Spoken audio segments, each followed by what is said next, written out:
Good sir നമ്മുടെ ദിശ എന്താണെന്നും ദിശയിലെ റെമഡിയൽ ട്രെയിനിങ് സെന്റർ എന്താണെന്നും ദിശ എന്ന റെമഡിയൽ സെന്റർ വോയിസ് എല്ലാവർക്കും ക്ലിയർ ആവുന്നുണ്ടെന്ന് വിചാരിക്കുന്നുണ്ട്. ഇടയ്ക്ക് ബ്രേക്ക് വരികയാണെങ്കിൽ പറയണം കേട്ടോ. ഓക്കെ. ഇപ്പോൾ നമ്മുടെ സാറ് ഡയറക്ടർ സാറും കൺസൾട്ടൻറ്റ് സൈക്കോളജിസ്റ്റും ആയ ഖലീൽ സാറ് നമ്മുടെ അടുത്ത് എന്താണ് ദിശ എന്നും ദിശയിലെ നമ്മുടെ റെമഡിയൽ ട്രെയിനിങ് സെന്റർ എന്താണെന്നും ഈ നല്ല വിശദമായിട്ട് നിങ്ങൾക്ക് പരിചയപ്പെടുത്തി. ഇനി നമ്മുടെ ടോപ്പിക്കിലേക്ക് കിടക്കുകയാണ്. ഇന്നത്തെ നമ്മുടെ സ്പെഷ്യാലിറ്റി എന്ന് പറഞ്ഞാൽ നമ്മുടെ വിഷയം തന്നെയാണ് അല്ലേ, foundations of learning disabilities a journey in to inclusive education. ഈ നമ്മുടെ ടോപ്പിക്ക് പറയുന്നതിന് മുന്നേ ഇന്ന് ഒരുപാട് പേര് നമ്മുടെ ക്ലാസ്സിൽ ജോയിൻ ചെയ്തിട്ടുണ്ട്. എല്ലാവരും ബാക്ക്ഗ്രൗണ്ട് എന്താണെന്ന് അറിയുകയാണെങ്കിൽ നമുക്ക് അതിനനുസരിച്ച് നമുക്ക് എന്ത് ചെയ്യാം, നമ്മുടെ ക്ലാസ്സിനെ മുന്നോട്ട് കൊണ്ടുപോകാം. എല്ലാവരും ജോയിൻ ചെയ്ത് എല്ലാവരും അവരെ എന്താണ് പഠിക്കുന്നത് അല്ലെങ്കിൽ എന്താണ് ജോലി ചെയ്യുന്നത് എന്ന് കൂടി ഷെയർ ചെയ്യുകയാണെങ്കിൽ ഒന്നുകൂടി നമുക്ക് ഹെൽപ്ഫുൾ ആയിരുന്നു നമ്മുടെ ക്ലാസ് നല്ല രീതിയിൽ മുന്നോട്ട് പോകാൻ. കുറച്ച് സമയം കൊണ്ട് തന്നെ എല്ലാവരും ഒന്ന് സെൽഫ് ഇൻട്രൊഡ്യൂസ് ചെയ്യുകയാണെങ്കിൽ നല്ലതായിരിക്കും.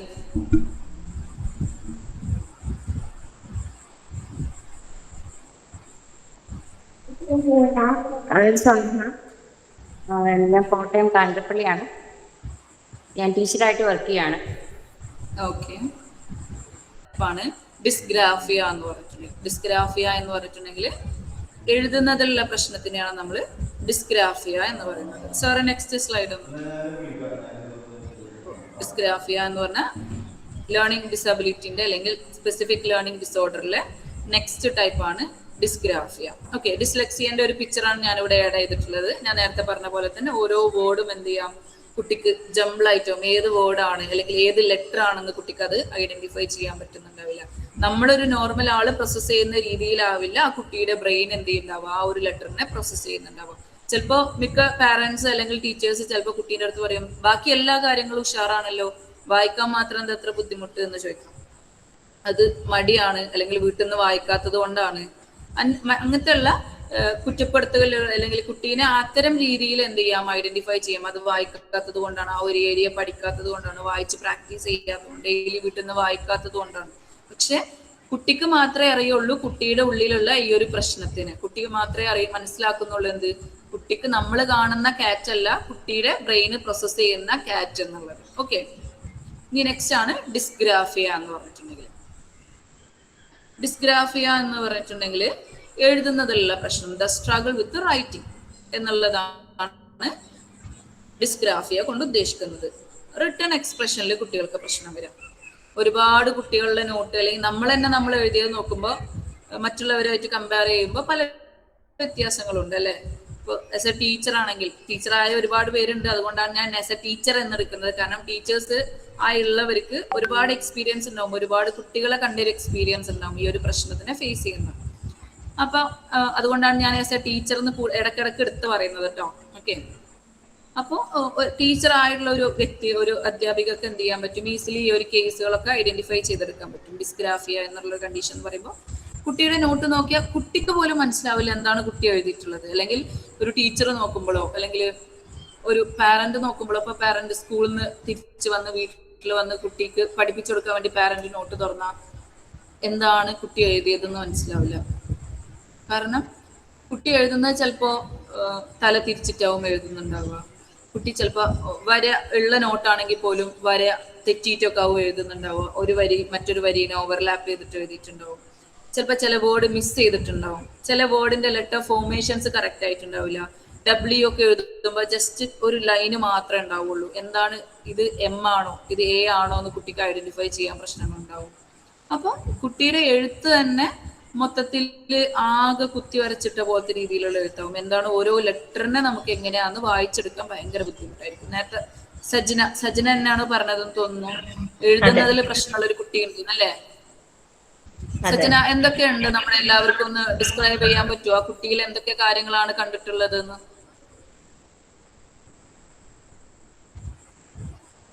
ബാക്കി എല്ലാ കാര്യങ്ങളും ഒക്കെ, എഴുതാൻ മാത്രം ബുദ്ധിമുട്ട്.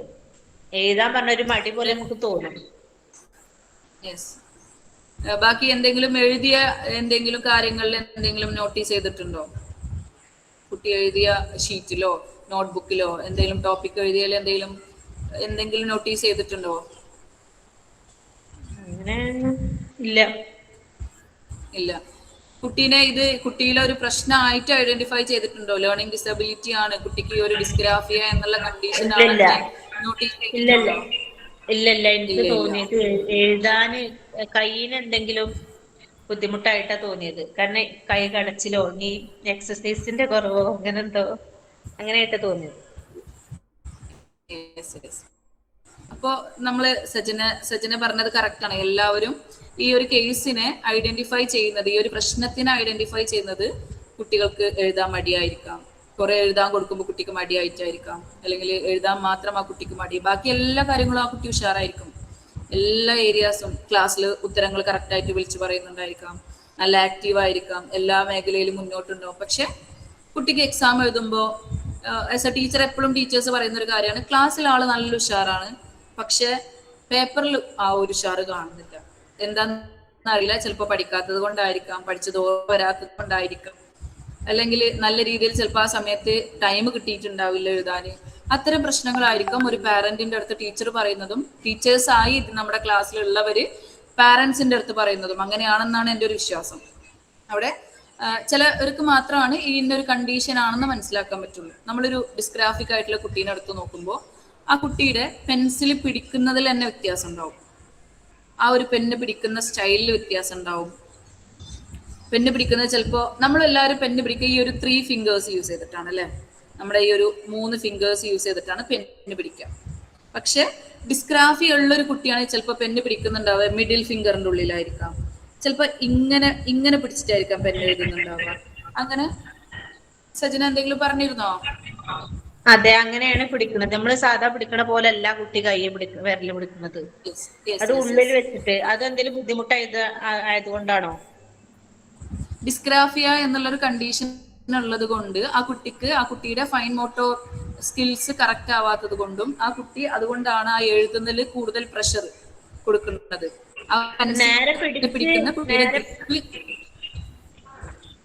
നമ്മ നേരെ പിടിച്ച് എഴുതാൻ പറഞ്ഞാല് അപ്പൊ അങ്ങനെ നമ്മളിപ്പോ 2 ദിവസമായിട്ടുള്ളൂ അപ്പൊ അങ്ങനെ ചെയ്തിട്ട് അപ്പൊ കുഴപ്പമില്ലാതെ എഴുതി തുടങ്ങുന്നുണ്ട്. പക്ഷെ 2ാം ക്ലാസ് പഠിക്കുന്ന കുട്ടിയാണ്. അപ്പൊ ഫസ്റ്റ് മുതലേ അത് അങ്ങനെ ശീലിച്ചത്. ഇപ്പൊ പെട്ടെന്ന് മാറിയതല്ലേ, അപ്പൊ അതിൻ്റെതായിട്ടുള്ള ഒരു ഇത് എന്നാലും എഴുതാൻ ശ്രമിക്കുന്നുണ്ട്. അത് ഇത്തരം കുട്ടികളിൽ ഇപ്പോ ഡിസ്ഗ്രാഫി ഉള്ള ഒരു കുട്ടി പെന്നിന്റെ ഗ്രിപ്പ് ശരിയല്ല, അപ്പൊ ടീച്ചർ പറയും മോനെ ഇങ്ങനെ പിടിക്കും പെണ്ണ്, ഈ ഒരു വിരലിൽ പിടിക്കുന്ന പറഞ്ഞ് നമ്മൾ എഴുതിപ്പിക്കുമ്പോൾ കുട്ടിയുടെ എഴുതുന്ന പ്രഷറിൽ വ്യത്യാസം ഉണ്ടാവുക. നല്ല കുട്ടി ഭയങ്കര സ്ട്രെസ്ഫുൾ ആയിട്ടാവും ആ ഒരു നോട്ട് എഴുതുന്നുണ്ടാവുക. മറ്റേത് കുട്ടി ഈ ഒരു പെന്ന് പിടിച്ചിട്ട് കുട്ടി സ്പീഡിൽ എഴുതുന്നത്, നമ്മുടെ ആ ഒരു പെന്നിന്റെ ഗ്രിപ്പ് മാറ്റി നമ്മൾ പ്രാക്ടീസ് ചെയ്യിപ്പിക്കുമ്പോൾ സ്പീഡ് കുറഞ്ഞിട്ട് നല്ല ആ കുട്ടിയുടെ നോട്ട് നമ്മൾ എടുത്ത് നോക്കിയാൽ അപ്പുറത്തെ പേജിൽ നോക്കിയിട്ടുണ്ടെങ്കിൽ ആ ഒരു പെൻസിൽ പ്രഷർ ഹൈ ആയിരിക്കാം. അപ്പൊ ആ കുട്ടിയുടെ പെൻസിൽ ഗ്രിപ്പിൽ പ്രശ്നങ്ങൾ ഉണ്ടാവാം, അലൈൻമെന്റിൽ പ്രശ്നങ്ങൾ ഉണ്ടാവാം, കുട്ടിയുടെ എഴുത്തിൽ പ്രശ്നങ്ങൾ ഉണ്ടാവാം, അതുപോലെ തന്നെ ഓരോ എഴുത്തും കറക്റ്റ് ആയിട്ടുണ്ടാവില്ല. അത്തരം പ്രശ്നങ്ങളൊക്കെയും എന്ത് ചെയ്യുക, ഒരു ക്ലിയർ ആയിട്ടുണ്ടാവില്ല, ഒരു ഓർഗനൈസേഷൻ ഉണ്ടാവും, ഒരു ഇന്നതാണ് ഒരു ഡയറക്ഷൻ. നമ്മളൊരു പേജ് എടുക്കുമ്പോൾ ഒരു പേജിന്റെ ലെഫ്റ്റ് ടു റൈറ്റ് നമ്മൾ എഴുതും. പക്ഷെ ഡിസ്ഗ്രാഫി ഉള്ളൊരു കുട്ടിയാണെങ്കിൽ ആ ഒരു സ്പേസിന് ആ ഒരു പേജിനെ എങ്ങനെ യൂസ് ചെയ്യണം എന്ന് അറിയുന്നുണ്ടാവില്ല. കുട്ടിക്ക് ഇഷ്ടമുള്ള സ്ഥലങ്ങളിൽ നിന്ന് എഴുതും, ചിലപ്പോൾ അടുത്ത ലൈൻ എഴുതുക, ചിലപ്പോൾ നെക്സ്റ്റ് ലൈനിന്റെ സെന്ററിൽ നിന്നോ അല്ലെങ്കിൽ എൻഡിൽ നിന്നോ, അല്ലെങ്കിൽ ഒരു ലൈന് കംപ്ലീറ്റ് ആയിട്ടുണ്ടാവില്ല, അടുത്ത ലൈൻ എഴുതും, അല്ലെങ്കിൽ ഒരു പേജ് വിട്ടിട്ട് നെക്സ്റ്റ് പേജിൽ നിന്ന് എഴുതും. അത്തരം അലൈൻമെന്റിലുള്ള പ്രശ്നങ്ങളൊക്കെ കുട്ടികൾ എന്ത് ചെയ്യാം, ആ ഒരു ഓർഗനൈസേഷനിലെ പ്രശ്നങ്ങൾ കാണാം. ലെഫ്റ്റ് ടു റൈറ്റ് ഡയറക്ഷൻ അറിയാത്ത പ്രശ്നങ്ങൾ കാണാം. അതുപോലെ തന്നെ എഴുതുമ്പോൾ സ്പെല്ലിങ്ങിൽ മിസ്റ്റേക്സ് വരാം. ആ ഒരു സ്പെല്ലിംഗ് മിസ്റ്റേക്ക് വന്നിട്ട് തന്നെ കുട്ടിയിൽ എന്ത് ചെയ്യാം, എന്താണ് കുട്ടി എഴുതുന്നത് എന്ന് കുട്ടിക്ക് കറക്റ്റ് ആയിട്ട് എന്ത് ചെയ്യാം, ബോർഡിൽ നിന്ന് കോപ്പി ചെയ്ത് എഴുതാൻ ബുദ്ധിമുട്ടുണ്ടാവാം. നമ്മൾ കുട്ടികൾ ചിലപ്പോൾ ടീച്ചേഴ്സ് ആയുള്ളവർക്ക് ഈസിലി ഐഡന്റിഫൈ ചെയ്യാൻ പറ്റും, ബോർഡിൽ കറക്റ്റ് ആയിട്ട് എഴുതി കൊടുത്തിട്ടുണ്ട്, പക്ഷെ കുട്ടിയുടെ നോട്ടിൽ അത് കാണില്ല, കുട്ടി തീരെയും എഴുതിയിട്ടുണ്ടാവില്ല, ചിലപ്പോൾ 1-2 വാക്കുകൾ മാത്രമേ എഴുതിയിട്ടുണ്ടാവുള്ളൂ. അപ്പൊ പക്ഷെ ടീച്ചർ അല്ലെങ്കിൽ പാരന്റ് കാണുന്ന കുട്ടി കളിക്കുകയാണ്, ക്ലാസ്സിൽ കളിക്കായിരിക്കും, വർത്താനം പറഞ്ഞിരുന്നിട്ട് നോട്ട് എഴുതുന്നില്ല. അപ്പൊ പാരന്റും പറയുന്നത് നോട്ട് കംപ്ലീറ്റ് അല്ല എന്നുള്ള ആ ഒരു കംപ്ലൈന്റ് പറയുമ്പോൾ കുട്ടി ക്ലാസ്സിൽ വർത്താനം പറഞ്ഞിരുന്നതാവാം, ക്ലാസ് ശ്രദ്ധിക്കാത്തതാവാം എന്നുള്ള കാര്യങ്ങളാണ് നമ്മൾ മനസ്സിലാക്കുക. പക്ഷെ കുട്ടിക്ക് ഡിസ്ഗ്രാഫിയ എന്നുള്ള ഒരു കണ്ടീഷൻ ഉള്ളതുകൊണ്ട് കുട്ടിക്ക് അതെങ്ങനെ ആ ഒരു സാധനത്തിനെ കോപ്പി ചെയ്തിട്ട് എങ്ങനെ നോട്ടിൽ എഴുതാം എന്നുള്ള ആ ഒരു പ്രശ്നമുണ്ട്. എങ്ങനെ കുട്ടിക്ക് അത് എഴുതാൻ പറ്റുന്നില്ല, ആ ഒരു സാധനത്തിന് എങ്ങനെയാണ് എന്നുള്ളത് കറക്റ്റ് കോപ്പി ചെയ്ത് എഴുതാനുള്ള ബുദ്ധിമുട്ട് കാരണമാണ് കുട്ടിയുടെ നോട്ട് എന്ത് ചെയ്യാത്തത്, കംപ്ലീറ്റ് ആവാത്തത്. അതുകൊണ്ടാണ് കുട്ടിയുടെ അക്കാഡമിക്സിനെ ഈ ഒരു പ്രശ്നം എഫക്ട് ചെയ്യുന്നത്. അതാണ് നമ്മൾ ഡിസ്ഗ്രാഫിയയിൽ ഡിസ്കസ് ചെയ്യുന്നത്. ഓക്കെ, ഇനി നെക്സ്റ്റ് നമ്മൾ പറയുന്നതാണ് അടുത്ത ഒരു ടൈപ്പ് ഓഫ് ലേണിംഗ് ഡിസബിലിറ്റിയാണ് ഡിസ്കാൽക്കുലിയ എന്ന് പറയുന്നത്. ഡിസ്ഗ്രാഫിയന്റെ കുറച്ച് എക്സാമ്പിൾസ് ആണ് നമ്മൾ കാണിക്കുന്നത്. സാറേ ബാക്ക് സ്ലൈഡ് ഒന്ന് എടുക്കുമോ? യെസ്, കണ്ടോ? ഇതാണ് ഡിസ്ഗ്രാഫിക് ആയിട്ടുള്ള കുട്ടികളുടെ നോട്ട്. ഞാൻ ജസ്റ്റ് ഒരു 2 എക്സാമ്പിൾ നിങ്ങൾക്ക് കാണാൻ വേണ്ടിയിട്ട് മനസ്സിലാവാൻ വേണ്ടിയിട്ട് ആഡ് ചെയ്തതാണ്. ഡിസ്ഗ്രാഫി ഉള്ള കുട്ടികളിൽ എഴുത്തിപ്പോ നമ്മൾ പറഞ്ഞിട്ട് ഇതാണ്ടോ, കുട്ടി എന്താണ് എഴുതിയത് നമുക്ക് എന്ത് ചെയ്യാൻ പറ്റില്ല, വായിക്കാൻ പറ്റില്ല. ലെറ്റർ ഫോർമേഷൻ കറക്റ്റ് ആയിട്ടുണ്ടാവില്ല, അവരെ പെൻസിൽ പിടിക്കുന്ന ഗ്രിപ്പ് കറക്റ്റ് ആയിട്ടുണ്ടാവില്ല. അതുപോലെ തന്നെ എങ്ങനെയാണ് ആ ഒരു സ്പേസ് എങ്ങനെ യൂസ് ചെയ്യാനുള്ള ഒരു ഐഡിയ കുട്ടിക്ക് ഉണ്ടാവില്ല. അത്തരം പ്രശ്നങ്ങളൊക്കെയും എന്ത് ചെയ്യാം, ഡിസ്ഗ്രാഫിയ ഉള്ള കുട്ടികൾ കാണാം. അടുത്തതാണ് നമ്മൾ ഡിസ്കസ് ചെയ്യുന്ന അടുത്ത ടൈപ്പാണ് ഡിസ്കാൽക്കുലിയ എന്ന് പറയുന്നത്. ഡിസ്കാൽക്കുലിയ എന്ന് പറയുമ്പോൾ ആ ഒരു ടേമിൽ തന്നെ നമുക്ക് മനസ്സിലാക്കാം എന്ത്, കാൽക്കുലേഷൻ അല്ലെ. Next slide. അപ്പോൾ കാൽക്കുലേഷനിൽ വരുന്ന ബുദ്ധിമുട്ടിനെയാണ് നമ്മൾ എന്ത് ചെയ്യുന്നത്, ഡിസ്കാൽക്കുലിയ എന്നുള്ള കണ്ടീഷനായിട്ട് നമ്മൾ ഐഡന്റിഫൈ ചെയ്യുന്നത്. അത്തരം പ്രശ്നങ്ങൾ ആരെങ്കിലും ഫേസ് ചെയ്തിട്ടുണ്ടോ? മാത്തമാറ്റിക്സ് ബാക്കി എല്ലാ വിഷയങ്ങളും കുട്ടി ബ്രൈറ്റ് ആയിരിക്കും, ഇംഗ്ലീഷ് സൂപ്പർ ആവും, റീഡിങ് എബിലിറ്റി ഉണ്ടാവും, റൈറ്റിംഗ് എബിലിറ്റി, പക്ഷെ addition, subtraction, division, multiplication, word problems ചെയ്യുക, അല്ലെങ്കിൽ ടൈം കൺസെപ്റ്റ് കൊടുത്ത് നോക്കുക, അത്തരം പ്രശ്നങ്ങളൊക്കെ വരുമ്പോൾ കുട്ടിയിൽ കറക്റ്റ് അല്ലാതെ വരുന്ന ഇഷ്യൂസ് ഉണ്ട്. അതിനെയാണ് ഡിസ്കാൽക്കുലിയ എന്നുള്ള കണ്ടീഷനായിട്ട് നമ്മൾ ഐഡന്റിഫൈ ചെയ്യുന്നത്. കുട്ടി കൗണ്ട് ചെയ്യാൻ അറിയില്ല, എണ്ണാൻ അറിയില്ല, 1 2 3 എന്നുള്ളത് ഓർഡറിൽ എഴുതാൻ അറിയില്ല, അല്ലെങ്കിൽ നമ്മൾ മാക്സ് 1 to 100 വരെ ഒക്കെ എഴുതുമ്പോൾ കുട്ടി 12 ഒക്കെ എത്തുമ്പോൾ 21 എഴുതുക, 13 എഴുതുമ്പോൾ 3 1 എഴുതുക, അല്ലെങ്കിൽ 0 3 എഴുതുക, നമ്പേഴ്സ് അങ്ങോട്ടും ഇങ്ങോട്ടും തല തിരിച്ച് എഴുതുക. അതുപോലെ തന്നെ 9 എഴുതുമ്പോൾ P പോലെ എഴുതുക, 9ഉം 6ഉം തമ്മിൽ കൺഫ്യൂഷൻ വരിക, 1ഉം 7ഉം തമ്മിൽ കൺഫ്യൂഷൻ വരിക, ചിലപ്പോൾ 7 എഴുതുമ്പോൾ L പോലൊക്കെ എഴുതും. ഇത്തരം കണ്ടീഷൻസ് ഒക്കെയാണ് നമ്മൾ ഡിസ്കാൽക്കുലിയയിൽ കാണുക. അതുപോലെ തന്നെ അഡീഷൻ വരുമ്പോൾ സിമ്പിൾ അഡീഷൻ ചിലപ്പോൾ 1 ഡിജിറ്റ് അഡീഷൻ ചിലപ്പോൾ ചെയ്യാൻ പറ്റുമായിരിക്കും, പക്ഷെ 2 ഡിജിറ്റ് ഒക്കെ വരുമ്പോൾ വലിയ സംഖ്യകളിലെ അഡീഷൻ വരുമ്പോൾ 1സിന്റെ 10സിന്റെ പ്ലേസ് മനസ്സിലാവാതെ അതിനനുസരിച്ച് ചിലപ്പോൾ അഡീഷൻ ചെയ്യാൻ പറ്റാതെ വരിക. സബ്ട്രാക്ഷന്റെ കേസ് വരുമ്പോൾ ബോറോയിങ് എങ്ങനെയാണെന്ന് കുട്ടികൾക്ക് അറിയുന്നുണ്ടാവില്ല. അതുപോലെ തന്നെ ചില കുട്ടികൾ നമ്മളെ സെന്ററിൽ വരുന്ന കുട്ടികളിൽ കാണുന്ന ഒരു കാര്യം, അല്ലെങ്കിൽ നമ്മൾ അസസ്മെന്റ് എടുക്കുമ്പോൾ കുട്ടികളിൽ കാണാം, സബ്ട്രാക്ട് ചെയ്യാൻ പറഞ്ഞിട്ടുണ്ടെങ്കിൽ ബോറോയിങ് ചെയ്യാൻ അറിയാത്തത് കൊണ്ട് തന്നെ ചിലപ്പോൾ അവർ അടിയിൽ മുകളിലേക്ക് സബ്ട്രാക്ട് ചെയ്യും. ഒരു 21 - 53 എന്ന് പറയുമ്പോൾ 3 - 1 എന്ന് ചെയ്യും. അവർക്ക് ഈ ബോറോയിങ് എന്നുള്ള കൺസെപ്റ്റ് എന്താണെന്ന് അറിയുന്നുണ്ടാവില്ല, മൾട്ടിപ്ലിക്കേഷൻ ടേബിൾ അറിയുന്നുണ്ടാവില്ല. അതുപോലെ തന്നെ ഇത്തരം കുട്ടികളുടെ വേർഡ് പ്രോബ്ലം ചെയ്യാൻ അറിയുന്നുണ്ടാവില്ല, എങ്ങനെയാണ് ആ ക്വസ്റ്റ്യനെ വായിച്ച് ആ ഒരു ക്വസ്റ്റ്യൻ എങ്ങനെ കോംപ്രിഹെൻഡ് ചെയ്തിട്ട് അതൊരു പ്രോബ്ലം ചെയ്യുക എന്നുള്ളത് അറിയുന്നുണ്ടാവില്ല. ടൈം കൺസെപ്റ്റിൽ പ്രശ്നം വരാം. ടൈം കൺസെപ്റ്റിൽ പ്രശ്നം വരിക എന്ന് പറയുമ്പോൾ സമയം എത്രയാണ്, ഒരു ഡ്യൂറേഷൻ എന്ന് പറഞ്ഞാൽ എത്ര, 5 മിനിറ്റ് എന്ന് പറഞ്ഞാൽ എത്രയാണ്, 1 അവർ എന്ന് പറഞ്ഞാൽ എത്രയാണ്. ഒട്ടുമിക്ക ഡിസ്കാൽക്കുലിക് ആയിട്ടുള്ള കുട്ടികളിലും കാണുന്ന ഒരു പ്രശ്നം എന്ന് പറഞ്ഞിട്ടുണ്ടെങ്കിൽ അവർക്ക് ചിലപ്പോൾ സ്കൂളിലേക്കൊക്കെ പോകുമ്പോൾ ലേറ്റ് ആയി എണീക്കും, അല്ലെങ്കിൽ രാവിലെ തന്നെ നേരത്തെ എണീറ്റാലും പക്ഷെ ആ ഒരു ടൈം കൺസെപ്റ്റ് അറിയാത്തത് കൊണ്ട് തന്നെ അവർ കുറേ സമയം എടുക്കും. പക്ഷെ എത്ര നേരത്തെ എണീറ്റാലും അവർ ലേറ്റ് ആയിട്ടാവും സ്കൂളിൽ പോകാണ്ടാവുക, അല്ലെങ്കിൽ ഇത്ര സമയം ഒരു 5 മിനിറ്റ് എന്ന് പറഞ്ഞത് ഇത്രയാണ് അതിന്റെ ഡ്യൂറേഷൻ ഉള്ളൂ, അല്ലെങ്കിൽ 8:15 ബസ് വരും, കുട്ടി 8 മണിക്കാവും റെഡി ആവുന്നുണ്ടാവും, പക്ഷെ കുട്ടിക്ക് 8:15 എത്രയാണെന്ന് കുട്ടിക്ക് അറിയുന്നുണ്ടാവില്ല, സമയം നോക്കാൻ അറിയില്ല, സമയം എത്രയെന്ന് പറയാൻ അറിയില്ല. അതുപോലെ തന്നെ മണി കൺസെപ്റ്റ്, എത്ര രൂപ ഉണ്ട് കയ്യിൽ, എത്ര രൂപ കടയിൽ കൊടുത്താൽ ബാക്കി ഇത്ര രൂപ എനിക്ക് കിട്ടും എന്നുള്ള കണക്കറിയില്ല, എത്ര ദൂരം സഞ്ചരിക്കണം അല്ലെങ്കിൽ എത്ര ദൂരമുണ്ട് എന്നുള്ള ആ ഒരു കൺസെപ്റ്റ് അറിയില്ല. അത്തരം പ്രശ്നങ്ങളൊക്കെ ഡിസ്കാൽക്കുലിക്കുള്ള കുട്ടികളിൽ കാണാൻ പറ്റും.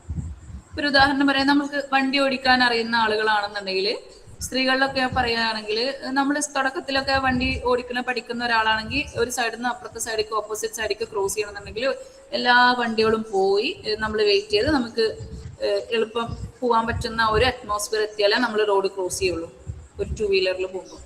പക്ഷെ പോയി തയങ്ങി നമുക്ക് ഒരു ഏകദേശ ധാരണ ഉണ്ടാവും, ആ വണ്ടി ഇത്ര സ്ഥലത്ത് എത്തുമ്പോഴത്തിന്, അല്ലെങ്കിൽ ആ വണ്ടി എത്തുമ്പോഴത്തിന് 2 സൈഡിൽ നിന്നും വണ്ടി എത്തുമ്പോഴേക്കും നമുക്ക് ഈ ഒരു ഡിസ്റ്റൻസിനെ ക്രോസ് ചെയ്ത് നമുക്ക് ഓപ്പോസിറ്റ് കടക്കാം എന്നുള്ളൊരു ധാരണ വരും അല്ലെ. പക്ഷെ ഈ ഡിസ്കാൽക്കുലിക് ആയിട്ടുള്ള കുട്ടികൾക്ക് എന്ത് ചെയ്യുക, ഈ ഒരു കോർഡിനേഷൻ ഉണ്ടാവില്ല.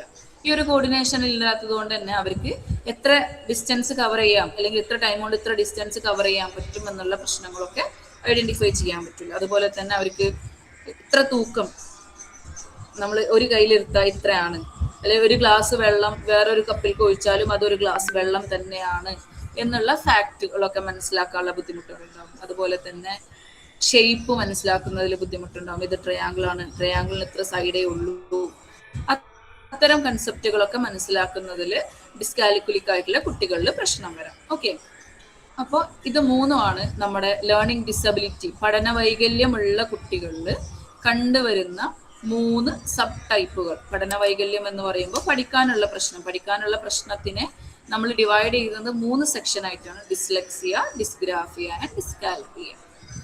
ഡിസ്ലെക്സിയ എന്ന് പറയുമ്പോൾ വായിക്കുന്നതിലുള്ള ബുദ്ധിമുട്ട്, വായിച്ച സാധനത്തിനെ കോംപ്രഹെൻഡ് ചെയ്യാൻ, ചിലപ്പോൾ വായിക്കാൻ പറ്റുന്നുണ്ടാവും, പക്ഷെ എന്താണ് വായിച്ചതെന്ന് കുട്ടിക്ക് കോംപ്രഹെൻഡ് ചെയ്തെടുക്കാൻ പറ്റുന്നില്ല. ഞാൻ ഇന്നൊരു സാധനമാണ് വായിച്ചത് എന്നുള്ളത് കുട്ടിക്ക് മനസ്സിലാക്കി എടുക്കാൻ പറ്റുന്നുണ്ട്. അതുപോലെ തന്നെ ചില sight words, the, is, on, it, where, what, അത്തരം സൈറ്റ് വേർഡ്സ് കുട്ടിക്ക് മനസ്സിലാക്കാനുള്ള ബുദ്ധിമുട്ട്, അതൊക്കെയും ഡിസ്ലെക്സിയയിൽ കാണാം. ഡിസ്ഗ്രാഫിയ എന്ന് പറയുമ്പോൾ എഴുതാനുള്ള ബുദ്ധിമുട്ട്, എഴുതുന്നതിൽ പല രീതിയിൽ ചിലപ്പോൾ അലൈൻമെന്റ് കറക്റ്റ് ആവാതെയും പെൻസിൽ ഗ്രിപ്പ് കറക്റ്റ് ആവാതെയും അത്തരം രീതിയിലൊക്കെ എന്ത് ചെയ്യാം, കുട്ടികളിൽ പ്രശ്നങ്ങൾ കാണിക്കാം. നെക്സ്റ്റ് ആണ് ഡിസ്കാൽക്കുലിയ. മാത്സ് സംബന്ധമായിട്ടുള്ള പ്രശ്നങ്ങളെയാണ് ഡിസ്കാൽക്കുലിയ എന്ന് പറയുന്നത്. ഇത്രയും 3 ടൈപ്പാണ് ലേണിംഗ് ഡിസബിലിറ്റിയിലെ 3 ഡിഫറെന്റ് ടൈപ്സ് ആണ് പറഞ്ഞത്. അപ്പൊ ഈ ഒരു ഏരിയ എല്ലാവർക്കും മനസ്സിലായോ?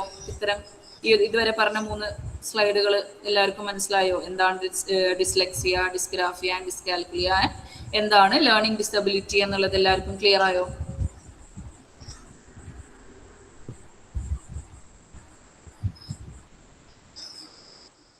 ആർക്കെങ്കിലും എന്തെങ്കിലും ഡൗട്ട് ഉണ്ടോ? ഈ പറഞ്ഞ ഏരിയയിൽ എന്തെങ്കിലും ഡൗട്ട് ഉണ്ടോ? നിങ്ങൾ ടീച്ചേഴ്സ് ആയവരുണ്ടെങ്കിൽ ഈസിലി നമുക്ക് എന്ത് ചെയ്യാൻ പറ്റും, ഈ ഓരോ ടോപ്പിക്കും പറയുമ്പോൾ ഓരോ കുട്ടീനെ നമുക്ക് ഈസിലി കണക്ട് ചെയ്യാൻ പറ്റും അവിടേക്ക്. കാരണം ആ ഒരു ലൈവ് എക്സാമ്പിൾ കണ്ട് മനസ്സിലാക്കിയവരാണ് നിങ്ങൾ ഓരോരുത്തരും. എങ്ങനെയാണ് ഓരോ കുട്ടികളുടെ പ്രശ്നങ്ങൾ, നമ്മൾ ഈ ഓരോ പ്രശ്നങ്ങളും പറയുമ്പോൾ നിങ്ങൾ ടീച്ചറാണ്, ആസ് എ ടീച്ചർ നിങ്ങൾ ഓരോ കുട്ടിയുടെയും മുഖങ്ങളായിരിക്കും എന്ത് ചെയ്യുക, നിങ്ങൾക്ക് മനസ്സിൽ വരുന്നുണ്ടാവുക, ഈ ഒരു കുട്ടിയിൽ ഈ ഒരു കണ്ടീഷനാണ്, അല്ലെങ്കിൽ ഈ ഒരു കുട്ടിയിൽ ഈ ഒരു പ്രശ്നമാണ്. പക്ഷെ ഞാൻ നിങ്ങളുടെ അടുത്ത് ചോദിക്കട്ടെ, ഇന്നൊരു പ്രശ്നമാണ് അല്ലെങ്കിൽ ഇതൊരു ലേണിംഗ് ഡിസബിലിറ്റി ആണെന്ന് ഐഡന്റിഫൈ ചെയ്തിട്ട് അതിനനുസരിച്ച് നമ്മുടെ സ്കൂളുകളിൽ ആ ഒരു പ്രശ്നത്തിനെ നോട്ടീസ് ചെയ്തിട്ട് അതിനനുസരിച്ചുള്ള ഇന്റർവെൻഷൻസ് കൊടുക്കുന്നുണ്ടോ? ആരെങ്കിലും ഒരാൾ പറയാൻ പറ്റുമോ? തിരിച്ചറിഞ്ഞ കുട്ടികളുടെ പേരൻസിനെ വിളിച്ചിട്ട് നമ്മൾ പറഞ്ഞിട്ടുണ്ട്. പിന്നെ ഓവറായിട്ടുള്ള പ്രോബ്ലം വന്നിട്ടില്ല. വളരെ ഒരു റീഡിങ്ങിന്റെ ആ കുട്ടി, പിന്നെ ആ റൈറ്റിങ്ങിന്റെ ഇതുപോലെ ഇത്രയും കോംപ്ലിക്കേഷൻ ആയിട്ടില്ല, ഇച്ചിരി മൈനോട്ട് ആയിരുന്നു. ഹാൻഡ് റൈറ്റിംഗ് ഉണ്ടാവില്ല, പക്ഷെ അവന് സ്പെല്ലിംഗ് ഇതൊക്കെ കിട്ടും. പക്ഷെ എത്ര ശ്രമിച്ചിട്ടും കോപ്പി എഴുതിയിട്ടൊക്കെ ആ ഹാൻഡ് റൈറ്റിംഗ് അങ്ങോട്ട് വരുന്നില്ല. ബാക്കിയൊക്കെ ഓക്കെ ആവുന്നുണ്ട്. അത് ഈ ഇത് അങ്ങനെ പ്രോബ്ലം ഉള്ളതുകൊണ്ടാണ്. തീർച്ചയായിട്ടും. കാരണം നമ്മള് ഒരു നോർമൽ ട്യൂഷൻ കൊടുത്താലോ അല്ലെങ്കിൽ കുറെ ഇപ്പോൾ കാറ്റ് എന്നുള്ളൊരു വേർഡ് എഴുതാൻ കുട്ടിക്ക് ബുദ്ധിമുട്ടുണ്ട്. കുട്ടിക്ക് ഇമ്പോസിഷൻ എഴുതിപ്പിക്കുന്ന പോലെ കുറെ കാറ്റ് അല്ലെങ്കിൽ കുറെ കോപ്പിയിൽ നമുക്ക് എഴുതിപ്പിച്ചിട്ടുണ്ടെങ്കിൽ നമ്മൾ എത്ര എഴുതിയാലും ഇന്ന് പഠിച്ചാലും നാളെ കുട്ടീൻ്റെ അടുത്ത് കാറ്റിന്റെ സ്പെല്ലിംഗ് ചോദിച്ചാൽ കുട്ടിക്ക് പറയാൻ പറ്റില്ല. ഇന്ന് നമ്മൾ കാറ്റിനെ നമ്മൾ പല രീതിയിൽ ആ കുട്ടീനെ പഠിപ്പിച്ച്, കാറ്റിന്ന് കുറെ പ്രാവശ്യം എഴുതി പഠിപ്പിച്ച് വായിപ്പിച്ച് പഠിപ്പിച്ച്, പക്ഷെ നാളെ വന്ന് കുട്ടീൻ്റെ അടുത്ത് കാറ്റ് എന്ന് എഴുതാൻ പറഞ്ഞാൽ കുട്ടി മറന്നിട്ടുണ്ടാവും. കുട്ടിക്ക് ചിലപ്പോൾ എന്താണ് ആ കാറ്റ് എന്നുള്ളത് കോംപ്രഹെൻഡ് ചെയ്ത് അല്ലെങ്കിൽ ആ കാറ്റിന്റെ സ്പെല്ലിങ് ഇന്നതാണ് എന്ന് മനസ്സിലാക്കിയിട്ട് ആ ഒരു കാറ്റ് എന്നുള്ള വേർഡ് എഴുതാൻ കുട്ടിക്ക് ബുദ്ധിമുട്ടുണ്ടാവും. മനസ്സിലായിട്ടുണ്ടോ ആ ഒരു പ്രശ്നത്തിന്? ഞാൻ ചോദിച്ചത് ഇതുപോലെ, പക്ഷെ അവന് സ്പെല്ലിംഗ് ഒക്കെ പറയും, എഴുതും ചെയ്യും. കാറ്റിന്റെ സ്പെല്ലിംഗ് ഏതാണ്ടൊക്കെ ഷേപ്പൊക്കെ ഓരോക്കെ AUT ഒക്കെ പറയണം. പക്ഷെ ഇങ്ങനെ തോണ്ടിട്ട് ഒരു വൃത്തി ഉണ്ടാവില്ല ബുക്കിന്. പക്ഷെ ആ സ്പെല്ലിങ്ങിന്റെ ഏതാണ്ട് ആ ഷേപ്പൊക്കെ അവൻ ഒപ്പിച്ചിട്ടുണ്ടാവും. പക്ഷെ അതിന് സ്പെല്ലിംഗ് CAT ആണ് ക്യാറ്റെന്നും അത് പറയും, സ്പെല്ലിംഗ് പറയും ഒക്കെയാണ്. പക്ഷെ ഈ ബുക്ക് നമുക്കൊരു എക്സാം ഇട്ടാലോ അല്ലെ അവനെ കൊണ്ട് ഒരു പാരഗ്രാഫ് വെച്ചാൽ എഴുതിപ്പിച്ചാലോ നമുക്കത് നോക്കാൻ തന്നെ ഭയങ്കരമായിട്ട് വൃത്തികേടായിരിക്കും. ഡിസ്ഗ്രാഫിയുള്ള കുട്ടികളിൽ ഇത് സ്പെല്ലിംഗ് മിസ്റ്റേക്കുകൾ മാത്രമല്ല, എഴുതുന്നതിൽ പ്രശ്നങ്ങളും ഡിസ്ഗ്രാഫിയ അതൊരു കണ്ടീഷൻ നമ്മൾ പറയുമ്പോൾ ഒരു 6 മന്തിൽ കൂടുതലോ ഒരു 2 വീക്സിൽ കൂടുതലോ ആ ഒരു പ്രശ്നം കുട്ടിയിൽ കാണുകയാണെന്നുണ്ടെങ്കിൽ നമുക്കതൊരു ഡിസ്ഗ്രാഫിക് ആണോ അല്ലെങ്കിൽ എന്നുള്ളൊരു അസസ്മെന്റ് നമുക്ക് തീർച്ചയായിട്ടും നടത്താം. ഡിസ്ഗ്രാഫിയ എന്നുള്ള കണ്ടീഷൻ കണ്ടുപിടിക്കുക.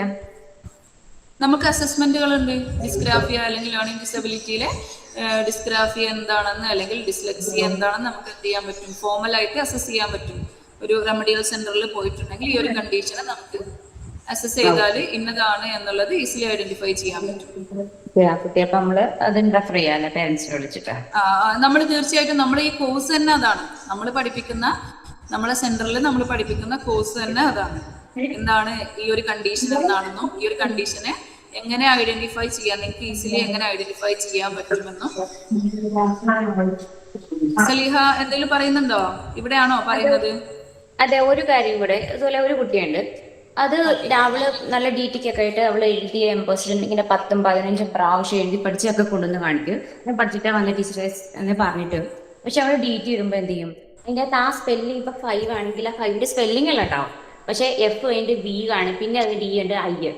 പക്ഷെ അവൾ എഴുതി പഠിച്ച 5 തന്നെയായത്. പക്ഷെ DT എഴുതുമ്പോൾ അതിലുള്ള വേർഡ്സ് ഉണ്ടാവും, പക്ഷെ ഇതുപോലെ സ്പെല്ലിംഗ് തെറ്റായിരിക്കും, അങ്ങോട്ടും ഇങ്ങോട്ടും മാറിയായിട്ട് എഴുതിയിട്ടുണ്ടാവും. ഡിസ്ഗ്രാഫിയുള്ള കുട്ടികളിൽ അത്തരം പ്രശ്നങ്ങളെല്ലാം കാണാം. മിസ്പ്ലേസ്മെന്റ് കാണാം. ഇപ്പോൾ നമ്മൾ പറയാണ് ഫ്രോഗ് അല്ലെങ്കിൽ ക്ലോക്ക് എന്നൊക്കെ പറയുമ്പോൾ CLCK, അത്തരം കാരണം, അല്ലെങ്കിൽ എലിഫന്റ് എന്ന് പറയുമ്പോൾ, അല്ലെങ്കിൽ ഫ്ലൈറ്റ് എന്ന് പറയുമ്പോൾ അവരുടെ ഉള്ളിലുള്ള സ്പെല്ലിംഗ് എന്താ, ആ ഒരു സ്പെല്ലിംഗ് കറക്റ്റ്. ഫ്ലൈറ്റ് എന്ന് പറയുമ്പോൾ FLI ഫ്ലൈറ്റ്, T വന്ന T ഫ്ലൈറ്റ്. പക്ഷെ കുട്ടിയുടെ കൺസെപ്റ്റില് ഫ്ലൈറ്റ് എന്ന് പറയുന്നത് സ്പെല്ലിംഗ് കറക്റ്റ് ആണ്. പക്ഷെ നമ്മൾ നോക്കുമ്പോൾ FLIGHT ഫ്ലൈറ്റ് എന്ന് പറയുമ്പോൾ കറക്റ്റ് സ്പെല്ലിംഗ് വ്യത്യാസം ഉണ്ട് അല്ലേ? പക്ഷെ ആ ഓരോ കുട്ടീനെ എടുത്ത് നോക്കുമ്പോൾ കുട്ടി വെച്ച എന്ത് ചെയ്യാൻ പറ്റും, ഓരോ കണ്ടീഷൻ, ഓരോ സ്പെല്ലിങ്ങുകൾ കുട്ടിക്ക് എന്ത് ചെയ്യാം, ഇത് ഫ്ലൈറ്റ് ആണെന്ന് കുട്ടി മനസ്സിലാക്കുന്നത്. കാരണം അവിടെ നമ്മൾ ഈ ഒരു ട്രെയിനിങ് കൊടുക്കുന്ന സമയത്ത് നമ്മൾ റൈറ്റിംഗ് മാത്രമല്ല, അതിൻ്റെ കൂടെ കുറച്ച് ഫോണറ്റിക് അവയർനെസ് കൂടി കുട്ടിക്ക് പഠിക്കും. ഇന്നതാണ് കുറച്ച് ഫോണോളജിക്കൽ, അല്ലെങ്കിൽ എന്താണ് ഫോണറ്റിക്സ് എന്നുള്ള കാര്യങ്ങൾ കൂടി കുട്ടിക്ക് എന്ത് ചെയ്യാൻ പറ്റുന്നുണ്ട്, നമ്മൾ അതിലും കൂടി കുട്ടികൾക്ക് ട്രെയിനിങ് കൊടുക്കുന്നുണ്ട്, അവർ ആ സ്പെല്ലിങ്ങിലെ മിസ്റ്റേക്കുകൾ കറക്റ്റ് ചെയ്യാൻ വേണ്ടിയിട്ട്. പിന്നെ ഒരാൾ ഫിയ ആണ് ചോദിച്ചത്, ഏത് ഏജിലാണ് ഈ ഒരു പ്രശ്നത്തിന് ഐഡന്റിഫൈ ചെയ്യുക എന്നുള്ളത്. നമ്മൾ ഒരു 8 വയസ്സ് അല്ലെങ്കിൽ 3ാം ക്ലാസ്സിലൊക്കെ എത്തുമ്പോഴാണ് നമ്മൾ കൺഫേം ചെയ്ത് പറയുള്ളൂ ഇത് ലേണിംഗ് ഡിസബിലിറ്റി എന്നുള്ള കണ്ടീഷനാണ്. ആ ഒരു ഏജിൽ അസസ്മെന്റ് നടത്തിയിട്ടാണ് നമ്മൾ ഇത് ലേണിംഗ് ഡിസബിലിറ്റി ആണ് എന്നുള്ളത് കൺഫേം ചെയ്യുക. അതിന്റെ മുന്നേ നമ്മൾ ഈ പ്രശ്നത്തിനെ മനസ്സിലാക്കിയിട്ടുണ്ടെങ്കിലും ലേണിംഗ് ഡിസബിലിറ്റി അറ്റ് റെസ്റ്റ് എന്നേ പറയുള്ളൂ. നമ്മൾ ഇപ്പോൾ ഒരു അസസ്മെന്റ് നടത്തുകയാണെങ്കിലും ഒരു 1ാം ക്ലാസ്സുകാരനെയോ 2ാം ക്ലാസ്സുകാരനെയോ നമ്മൾ അസസ്മെന്റ് നടത്തുമ്പോൾ നമ്മൾ പറയുന്ന ഒരു കാര്യം, അസസ്മെന്റ് റിപ്പോർട്ടിൽ കുട്ടി ഇന്ന രീതിയിൽ ഇന്ന ഏരിയയിൽ റൈറ്റിംഗിൽ, റീഡിങ്ങിൽ, അല്ലെങ്കിൽ മാത്തമാറ്റിക്കൽ കാര്യങ്ങളിൽ ഇന്ന സിംറ്റംസ് കുട്ടി കാണിക്കുന്നുണ്ട് ഇത്ര ഡ്യൂറേഷൻ ആയിട്ട്. അതുകൊണ്ട് തന്നെ കുട്ടിയിൽ ലേണിംഗ് ഡിസബിലിറ്റി അറ്റ് റെസ്റ്റ് എന്ന് പറയുള്ളൂ. After 2nd standard or after 8 years, അല്ലെങ്കിൽ ഇത്ര ടൈം ഡ്യൂറേഷന് ശേഷം ഒരു റീഅസസ്മെന്റ്, ഇത് കൺഫേം ചെയ്യാൻ വേണ്ടി ഒരു റീഅസസ്മെന്റ് തീർച്ചയായിട്ടും നടത്തണം എന്നുള്ള കാര്യം എന്ത് ചെയ്യാം, നമുക്ക് പറയാൻ പറ്റും. മനസ്സിലാവുന്നുണ്ടോ? അപ്പോൾ ഈ ഒരു കോഴ്സ് കൊണ്ട് നമ്മൾ ഉദ്ദേശിക്കുന്ന തന്നെ, നമ്മളെ ഈ ഒരു സെന്ററിൽ ഞാൻ നേരത്തെ പറഞ്ഞു 100-ലധികം കുട്ടികൾ നമ്മളെ സെന്ററിൽ റെമഡിയൽ ട്രെയിനിങ് എടുക്കുന്ന കുട്ടികളുണ്ട്. പല ബാച്ചുകളായിട്ട് സ്കൂൾ അടക്കം നിർത്തി നമ്മളെ സെന്ററിൽ നമ്മൾ പഠിപ്പിക്കുന്ന മക്കളുണ്ട്. ഒരു 2ാം ക്ലാസ് പഠിക്കുന്ന കുട്ടിയെ 2ാം ക്ലാസ് പഠിക്കൽ നിർത്തി. കാരണം കുട്ടി ക്ലാസ്സിൽ പോയിട്ട് കുട്ടിക്കൊന്നും എഴുതാനോ വായിക്കാനോ മറ്റുള്ള കാര്യങ്ങൾ ചെയ്യാനോ കുട്ടിക്ക് പറ്റുന്നില്ല. അതുകൊണ്ട് കംപ്ലീറ്റ്ലി ഈ ഒരു വർഷം സ്കൂൾ നിർത്തി നമ്മളെ സെന്ററിൽ നമ്മൾ ട്രെയിനിങ് കൊടുക്കുന്ന മക്കളടക്കം നമ്മളെ കൂടെ ഉണ്ട്. അപ്പൊ അത്തരം കുട്ടികളിൽ നമ്മൾ പല രീതിയിലാണ് അവരെ ട്രെയിൻ ചെയ്യുന്നത്. ആ ട്രെയിൻ ചെയ്യുന്ന ഈസിലി, കാരണം എത്ര നേരത്തെ നമ്മൾ ഐഡന്റിഫൈ ചെയ്യുന്ന ഈ ഒരു പ്രശ്നത്തെ അത്രയും നേരത്തെ നമ്മൾ റെമഡിയൽ ട്രെയിനിങ് കൊടുക്കുകയാണെങ്കിൽ വലിയ ക്ലാസ്സിൽ എത്തുമ്പോൾ ആ കുട്ടിക്ക് ഈ ഒരു പ്രശ്നത്തിനെ ഓവർകം ചെയ്ത് മുന്നോട്ട് പോകാം. മറ്റെല്ലാ ന്യൂറോ ഡെവലപ്മെന്റൽ ഡിസോർഡേഴ്സിനേക്കാളും നമുക്ക് ഏറ്റവും ബെസ്റ്റ് ആയിട്ട് റെമഡിയേഷൻ കൊടുത്ത് കറക്റ്റ് ചെയ്യാൻ പറ്റുന്ന ഒരു കണ്ടീഷനാണ് ലേണിംഗ് ഡിസബിലിറ്റി എന്ന് പറഞ്ഞിട്ടുണ്ടെങ്കിൽ. ഇപ്പോൾ ഒരു ഉദാഹരണം പറയുകയാണെന്നുണ്ടെങ്കിൽ, ലേണിംഗ് ഡിസബിലിറ്റി ഉള്ള കുട്ടി ലൈഫിൽ എവിടെയും എത്തില്ല എന്ന് വിചാരിക്കുന്നുണ്ടാവും. പക്ഷെ നമ്മളൊരു ഉദാഹരണം, നിങ്ങൾ എല്ലാവരും കേട്ടൊരു കാര്യം തന്നെ ആവും, എഡിസന്റെ, നമ്മൾ ഫേമസ് സയന്റിസ്റ്റ് ആയിട്ടുള്ള എഡിസന്റെ അല്ലേ കഥ കേട്ടിട്ടുണ്ടാവും.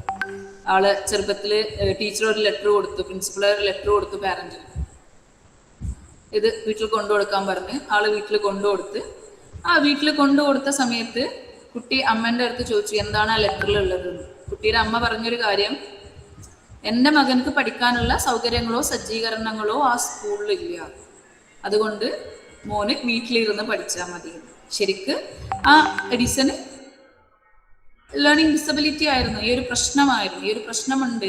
പക്ഷെ നമ്മുടെ ഫാമിലി അല്ലെങ്കിൽ ടീച്ചർ അല്ലെങ്കിൽ വീട്ടിൽ നിന്നുള്ള ആ ഒരു അമ്മയുടെ സപ്പോർട്ടാണ് ആ കുട്ടീനെ എന്ത് ചെയ്തത് ഇന്ന് ലോകം അറിയുന്ന ഒരു ശാസ്ത്രജ്ഞയാക്കി മാറ്റിയത്. അദ്ദേഹം ഒരുപാട് പരീക്ഷണങ്ങൾ നടത്തി, ഒരുപാട് എക്സ്പെരിമെന്റ്സ് നടത്തിയിട്ട് അദ്ദേഹത്തിന്റെ ലൈഫിൽ 100ാമത്തെ ട്രയലിലാണ് ഇന്ന് നമ്മൾ യൂസ് ചെയ്യുന്ന ഈ ഒരു ബൾബ് എന്നുള്ള ആ ഒരു സാധനം നമ്മൾ എന്ത് ചെയ്യുന്നത് കണ്ടെത്തിയത് അല്ലെങ്കിൽ മനസ്സിലാക്കിയത്.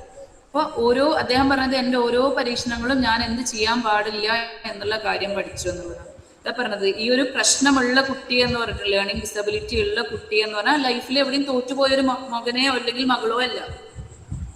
അവർക്ക് നല്ല ബ്രൈറ്റ് ഫ്യൂച്ചർ ഉണ്ട്, ഭാവിയിൽ നല്ല സ്പീക്കർ ആവാം, നല്ലൊരു എന്താ പറയുക നല്ലൊരു മോട്ടിവേഷൻ സ്പീക്കർ ആയിരിക്കാം, അല്ലെങ്കിൽ നല്ല രീതിയിൽ ടെക്നിക്കൽ പരമായിട്ടുള്ള കാര്യങ്ങളിൽ ചെയ്യുന്ന നല്ലൊരു വ്യക്തിയായിരിക്കാം, അല്ലെങ്കിൽ നല്ല രീതിയിൽ ട്രെയിനിങ് അല്ലെങ്കിൽ റെബിലിയേഷൻ കിട്ടിയിട്ടുണ്ടെങ്കിൽ ഭാവിയിൽ നല്ലൊരു മേഖലയിൽ എത്തുന്ന നല്ല ഫ്യൂച്ചറുള്ള നല്ല മക്കളായിരിക്കാം. ഇത്തരം പഠന പ്രശ്നമുള്ള കുട്ടികൾ എന്ന് പറഞ്ഞിട്ടുണ്ടെങ്കിൽ അവരെ കറക്റ്റ് ടൈമിൽ ഐഡന്റിഫൈ ചെയ്യുകയാണെന്നുണ്ടെങ്കിൽ ആ ഒരു ഈസിലി ഐഡന്റിഫിക്കേഷൻ അവരെ ഫ്യൂച്ചറിനെ നല്ല രീതിയിൽ സ്വാധീനിക്കും, അവരെ ഫ്യൂച്ചർ നല്ല രീതിയിൽ മോൾഡ് ചെയ്യാൻ എന്ത് ചെയ്യും, അവരെ ഹെൽപ്പ് ചെയ്യും. മനസ്സിലാവുന്നുണ്ടോ?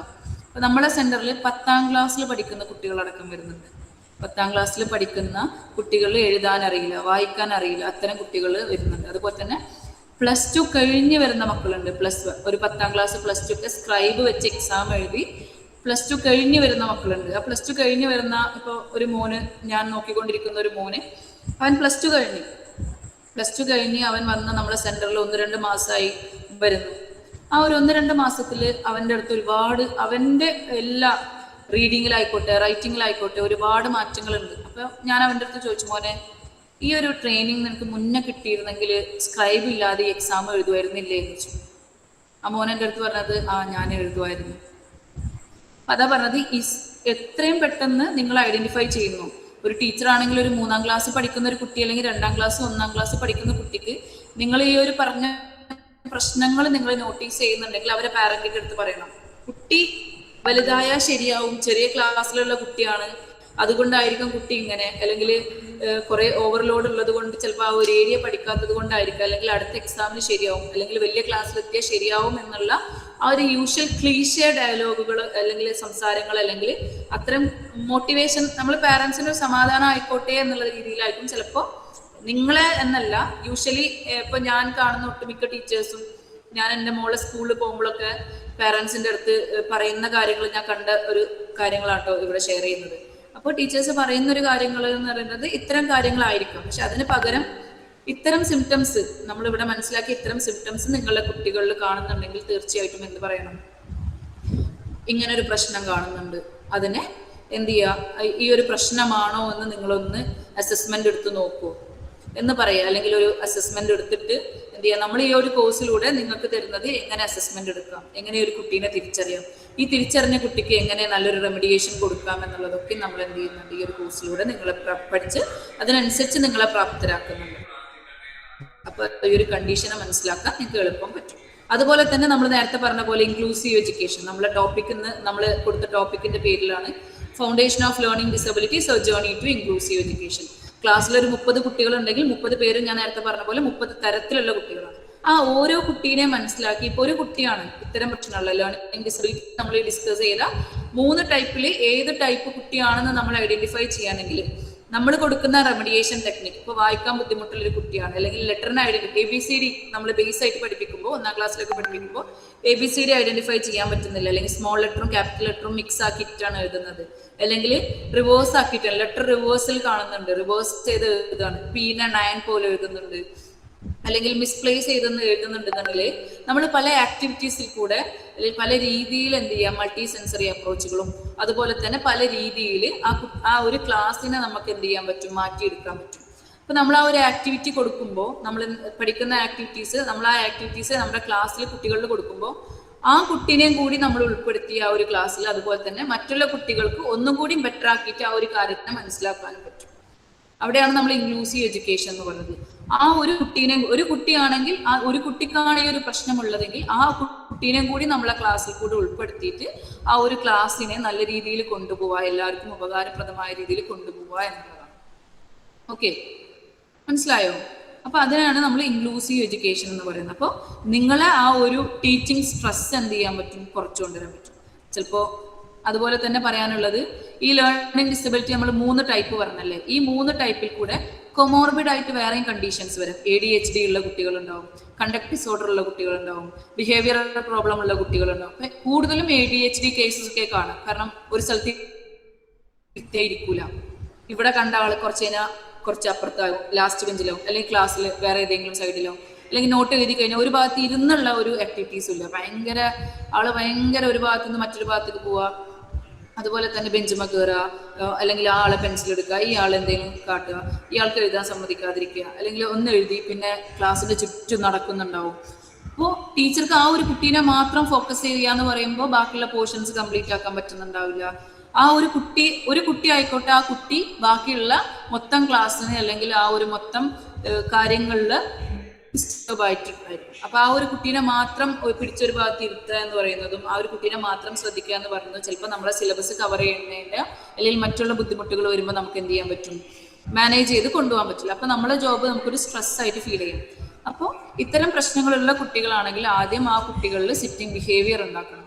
ആ ഒരു സിറ്റിംഗ് ബിഹേവിയർ ഉണ്ടാക്കിയാൽ മാത്രമേ നമുക്ക് ബാക്കിയുള്ള കാര്യങ്ങൾ, ആ ഒരു ബാക്കിയുള്ള ഇപ്പൊ ഈ പറഞ്ഞ 3 കണ്ടീഷനിൽ ഏത് കണ്ടീഷനാണ് പിന്നീട് ആ കുട്ടിക്ക് ഉള്ളതെന്ന് മനസ്സിലാക്കിയിട്ട് അതിനനുസരിച്ച് നമുക്ക് എന്ത് ചെയ്യാൻ പറ്റും, റെമഡിയേഷൻസ് കൊടുക്കാൻ പറ്റുള്ളൂ. ഇത്തരം ADHD ഉള്ള കുട്ടികളെ നിങ്ങൾ ഫേസ് ചെയ്യേണ്ടി വന്നിട്ടുണ്ടോ? ഒരു ഭാഗത്ത് അടങ്ങിയിരിക്കാത്ത ചെറിയ പ്രീ സ്കൂൾ അല്ലെങ്കിൽ അത്തരം മോണ്ടിസോറി ഉള്ള ടീച്ചേഴ്സ് ആണെങ്കിൽ നമുക്ക് ഈസിലി കണക്ട് ചെയ്യാൻ പറ്റും. ഇത്തരം പ്രശ്നങ്ങളുള്ള കുട്ടികൾ തീർച്ചയായിട്ടും ക്ലാസ്സുകളിലുണ്ടാവും. നോട്ടീസ് ചെയ്തിട്ടുണ്ടോ?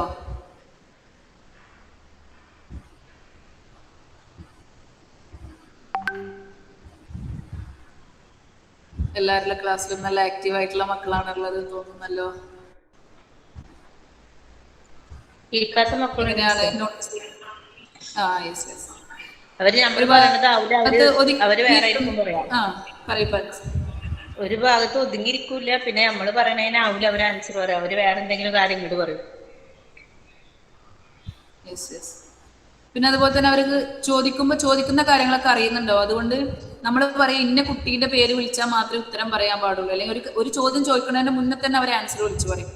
എപ്പോഴും ആ ക്ലാസ്സിലെ ആൻസർ അങ്ങനെ പെട്ടെന്ന് വിളിച്ചു പറയുമ്പോൾ നമ്മൾ പറയാ, കുട്ടീൻ്റെ അടുത്ത് പറയും ഞാൻ ചോദിക്കുമ്പോൾ പറഞ്ഞാൽ മതി, ഇന്ന ആളടുത്ത് ചോദിക്കാം, അല്ലെങ്കിൽ ഇന്ന ആൾക്ക് കിട്ടിയില്ലെങ്കിൽ മാത്രം പറഞ്ഞാൽ മതി. പക്ഷെ ഈ ഒരു ADHD ഉള്ള കുട്ടികളാണെങ്കിൽ അവർ ടേണിനൊന്നും അവർ കാത്തിക്കില്ല, പെട്ടെന്ന് ഉത്തരം പറയാ, പെട്ടെന്ന് എടുത്ത് ചാടി കാര്യങ്ങൾ ചെയ്യുക. അത്തരം കുട്ടികളെല്ലാം നമുക്ക് എന്ത് ചെയ്യാൻ പറ്റും, ക്ലാസ്സുകളിൽ കാണാൻ പറ്റും. ഓക്കെ സാർ, നെക്സ്റ്റ് സ്ലൈഡ് എടുക്കും.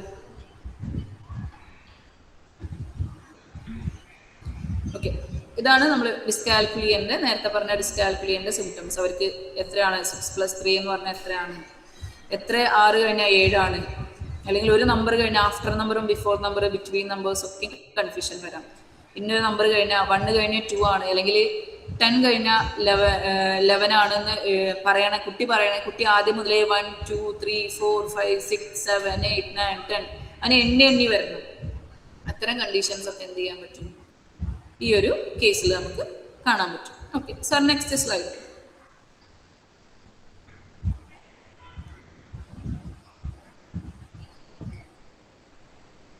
ഇനി അടുത്തതായി നമ്മൾ പറയുന്നത് എങ്ങനെയാണ് SLD അല്ലെങ്കിൽ സ്പെസിഫിക് ലേണിംഗ് ഡിസോർഡർ അക്കാഡമിക്സിന്റെ പുറമെ, ഇപ്പൊ നമ്മൾ പഠിത്തത്തിന്റെ അല്ലെങ്കിൽ പഠനം എന്നുള്ള ഏരിയനെ മാത്രം ഫോക്കസ് ചെയ്തിട്ടാണ് ഇത്തരം കാര്യങ്ങൾ പറഞ്ഞത്.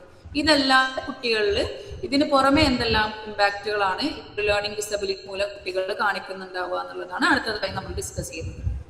ഓക്കെ, ഇപ്പോൾ ഈ ഒരു വായനയിൽ പ്രശ്നം, എഴുത്തിൽ പ്രശ്നം, അല്ലെങ്കിൽ കാൽക്കുലേഷനിൽ പ്രശ്നം എന്ന് പറയുമ്പോൾ അവർ ആ ഒരു ലാംഗ്വേജ് ഏരിയയിൽ സബ്ജക്റ്റിൽ മാത്രമല്ല പ്രശ്നം കാണിക്കുക.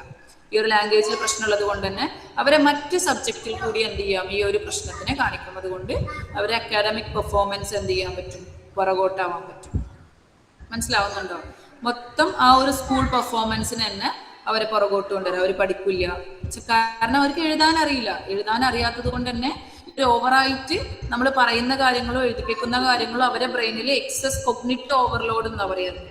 അവർക്ക് ആ ഒരു ഓവർലോഡ് വരുമ്പോൾ അവർ ഭയങ്കര സ്ട്രെസ്ഫുൾ ആയിരിക്കും. അതുകൊണ്ട് തന്നെ നോട്ട് എഴുതാൻ മടിയായിരിക്കാം, അവർക്ക് എഴുതുന്നുണ്ടാവില്ല, ആ ഒരു ചിലപ്പോൾ നോട്ട് കൊണ്ടുവരില്ല, സ്കൂളിൽ ആബ്സെന്റ് ആയിരിക്കും കണ്ടിന്യൂസ് ആയിട്ട്, സ്കൂളിൽ പോകാൻ എന്തെങ്കിലും മടികൾ കാണിക്കുക, എന്തെങ്കിലും റീസൺ പറഞ്ഞ് സ്കൂളിൽ വരാതിരിക്കുക, എക്സാമിന്റെ സമയത്ത് ലീവ് ആവുക.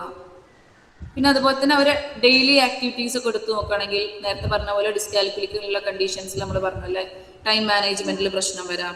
അവരെ എവറിഡേ ആക്ടിവിറ്റീസിൽ തന്നെ അവർക്ക് ഒരു സാധനം എവിടെ വെച്ചത് എന്ന് ഓർമ്മ ഉണ്ടാവില്ല. കാരണം ഈ SLD ഉള്ള കുട്ടികൾ വർക്കിംഗ് മെമ്മറിയിൽ പ്രശ്നം ഉണ്ടാവും. വർക്കിംഗ് മെമ്മറി എന്ന് പറയുമ്പോൾ നമ്മൾ കാണുന്നതോ കേൾക്കുന്നതോ ആയിട്ടുള്ള കാര്യങ്ങൾ ഒരു ഷോർട്ട് പീരിയഡ് ഓഫ് ടൈമിൽ സ്റ്റോർ ചെയ്ത് വെക്കുന്നതിനാണ് വർക്കിംഗ് മെമ്മറി എന്ന് പറയുന്നത്. ആ ഒരു വർക്കിംഗ് മെമ്മറി കറക്റ്റ് ആയാൽ നല്ല രീതിയിൽ നമ്മൾ പറഞ്ഞ കാര്യം സ്റ്റോർ ചെയ്താലേ ആ വർക്കിംഗ് മെമ്മറിയിൽ നിന്ന് എന്ത് ചെയ്യാൻ പറ്റുള്ളൂ, ഷോർട്ട് ടേം മെമ്മറിയിലേക്ക് അത് പാസ് ചെയ്യുള്ളൂ. അതിനാണ് ലോങ് ടേം മെമ്മറിക്ക് ആ ഒരു കാര്യത്തിനെ പാസ് ചെയ്യുന്നതും നമ്മുടെ ബ്രെയിനിൽ ആ ഒരു കാര്യം സ്റ്റോർ ചെയ്ത് വെക്കുന്നതും. അപ്പോൾ SLD ഉള്ള ലേണിംഗ് ഡിസബിലിറ്റി ഉള്ള കുട്ടിയാണെങ്കിൽ അവരെ വർക്കിംഗ് മെമ്മറിയിലെ പ്രശ്നമുള്ളത് കൊണ്ട് തന്നെ അവർ എന്ത് സാധനം ചെയ്താലോ അല്ലെങ്കിൽ എന്തെങ്കിലും വായിച്ചാലോ എന്തെങ്കിലും കാര്യങ്ങൾ ചെയ്താലോ അവർക്ക് ഓർമ്മ ഉണ്ടാവില്ല. അതുകൊണ്ട് തന്നെ അവരെ എവറിഡേ ലൈഫ് പ്രശ്നം വരാം. ചിലർക്ക് ചെരുപ്പ് തിരിച്ചിടുന്ന കുട്ടികളുണ്ട്. ചില കുട്ടികൾ എപ്പോഴും ഏതൊരു ടൈമിലും ചെരുപ്പൊക്കെ തിരിച്ചിട്ടായിരിക്കും ഇടുന്നുണ്ടാവുക. ബട്ടൺ ചെയ്യുമ്പോൾ ഡ്രസ്സിന്റെ ബട്ടൺ ചെയ്യുമ്പോൾ ഒന്ന് കയറ്റി ഇറങ്ങിയിട്ടൊക്കെ ആയിരിക്കും ബട്ടൺ ചെയ്യുന്നുണ്ടാവുക. ഭയങ്കര മെസ്സി ആയിരിക്കും അവര്. ഒരു ഓർഡർ ഉണ്ടാവില്ല അവരുടെ ലൈഫിൽ തന്നെ. അതുപോലെ തന്നെ അവരെ സോഷ്യൽ ഇന്ററാക്ഷൻസ് ഒന്ന് കാരണം ഈ ഒരു പ്രശ്നമുള്ളത് കൊണ്ട് തന്നെ, പഠിത്തത്തിലൊരു പ്രശ്നമുള്ളത് കൊണ്ട് തന്നെ മറ്റുള്ളവരായിട്ട് ഇന്ററാക്ട് ചെയ്യാനോ ഫ്രണ്ട്സിനായിട്ട് കമ്പനി ആവാനോ അല്ലെങ്കിൽ ടീച്ചേഴ്സിന്റെ അടുത്ത് എന്തെങ്കിലും കാര്യം ചോദിക്കാനോ അത്തരം കാര്യങ്ങളിലൊക്കെ കുട്ടികൾ എന്ത് ചെയ്യാം, പുറകോട്ടായിരിക്കും. അതുപോലെ തന്നെ ഇതിന്റെ ഒരു ലോങ് ടേം റിസ്ക് എന്ന് പറഞ്ഞിട്ടുണ്ടെങ്കിൽ നമ്മൾ ഈ ഒരു SLD അല്ലെങ്കിൽ ലേണിംഗ് ഡിസബിലിറ്റി എന്ന കണ്ടീഷൻ നമ്മൾ നോട്ടീസ് ചെയ്യാതിരിക്കും തോറും ആ കുട്ടിയിൽ കൂടുതൽ സ്ട്രെസ്ഫുൾ ആയിരിക്കും ആ ഒരു കണ്ടീഷൻ, ആ ഒരു പഠനം. അല്ലെങ്കിൽ കുട്ടിക്ക് ഡിപ്രഷൻ വരാം, സ്ട്രെസ്. കാരണം നല്ല പഠിക്കുന്ന ഒരു കുട്ടിയാണ്, ആ ഒരു പഠിക്കുന്ന കുട്ടി ഈ എക്സാമിന്റെ തലേ ദിവസം ഒരു 2 മണിക്കൂർ പഠിച്ചാൽ കുട്ടിക്ക് എന്ത് ചെയ്യാൻ പറ്റും, കുട്ടിക്ക് ആ പിറ്റേ ദിവസത്തെ എക്സാമിനെ നല്ല രീതിയിൽ കവർ ചെയ്ത് കൊണ്ടുപോകാൻ പറ്റും. പക്ഷെ പഠന വൈകല്യമുള്ള ഒരു കുട്ടിയാണെങ്കിൽ ചിലപ്പോൾ എക്സാമിന് ഒരാഴ്ച മുന്നേ പഠിച്ചാലും ഈ ഒരു തലേ ദിവസം പഠിച്ച കുട്ടീൻ്റെ അത്രയും പെർഫോമൻസ് എന്ത് ചെയ്യാൻ പറ്റില്ല, കുട്ടിയിലെ പേപ്പറിൽ കാഴ്ചവെക്കാൻ പറ്റില്ല. അതുകൊണ്ട് തന്നെ കുട്ടിയിൽ ഡിപ്രഷൻ വരാം, സ്ട്രെസ് വരാം, ആൻസൈറ്റി വരാം, അവരെ മെന്റൽ ഹെൽത്തിന് തന്നെ പ്രശ്നം വരാം. ഈ ഒരു അക്കാഡമിക് പെർഫോമൻസിൽ ലോ ആയതുകൊണ്ട് തന്നെ അവരെ ഫ്യൂച്ചറിൽ അവർക്ക് അൺഎംപ്ലോയ്മെന്റ്, ജോലി ഒന്നും കിട്ടാതെ വരാം. കാരണം നമ്മൾ അത് ഐഡന്റിഫൈ ചെയ്യുന്നില്ല, അതിന് കറക്റ്റ് റെമഡിയേഷൻ കൊടുക്കുന്നില്ല എന്നുണ്ടെങ്കിൽ ഇത്തരം പ്രശ്നങ്ങൾ വരാം. അതുകൊണ്ട് തന്നെ പിന്നെ അതുപോലെ തന്നെ കാണുന്ന ഒരു കാര്യം സ്കൂൾ ഡ്രോപ്പ് ഔട്ട്, പകുതി വെച്ച് പഠനം നിർത്താം. ഒരു 10ാം ക്ലാസ് കഴിഞ്ഞ് കുട്ടി നല്ല രീതിയിലല്ല എക്സാം എഴുതുന്നുണ്ടെങ്കിൽ ആ ഒരു പ്രശ്നം വന്ന് ആ ഒരു 10ാം ക്ലാസ്സിലെത്തി ആ ഒരു പഠനം ഡ്രോപ്പ് ചെയ്തിട്ട് എന്ത് ചെയ്യുക, വേറെ മറ്റുള്ള എന്തെങ്കിലും ജോലികളിലൊക്കെ കുട്ടികൾ ഏർപ്പെടാം. അപ്പൊ ഇത്തരം ലോങ് ടേം ആയിട്ടുള്ള പ്രശ്നങ്ങൾ എന്ത് ചെയ്യാം, SLD ഉള്ള ഒരു കുട്ടികളിൽ കാണാം. അപ്പൊ നമ്മൾ കഴിഞ്ഞ ദിവസം ഒരു സ്കൂളിൽ പോയിരുന്നു. സ്കൂളിൽ പോയ സമയത്ത് ആ ടീച്ചർ പറഞ്ഞൊരു കാര്യം, ഒരു 10ാം ക്ലാസ് ഒരു പകുതി എത്തുമ്പോഴൊക്കെയാണ് കുട്ടിക്ക് ഇത്തരം എഴുതുന്നതിൽ പ്രശ്നമുണ്ട്, വായിക്കുന്നതിൽ പ്രശ്നമുണ്ട് എന്ന് ഐഡന്റിഫൈ ചെയ്യും. SLC എക്സാം എന്ന് പറയുന്നത് ഏറ്റവും ഇമ്പോർട്ടൻ്റ് ആയിട്ടുള്ള ഒരു എക്സാം ആണല്ലോ അല്ലേ.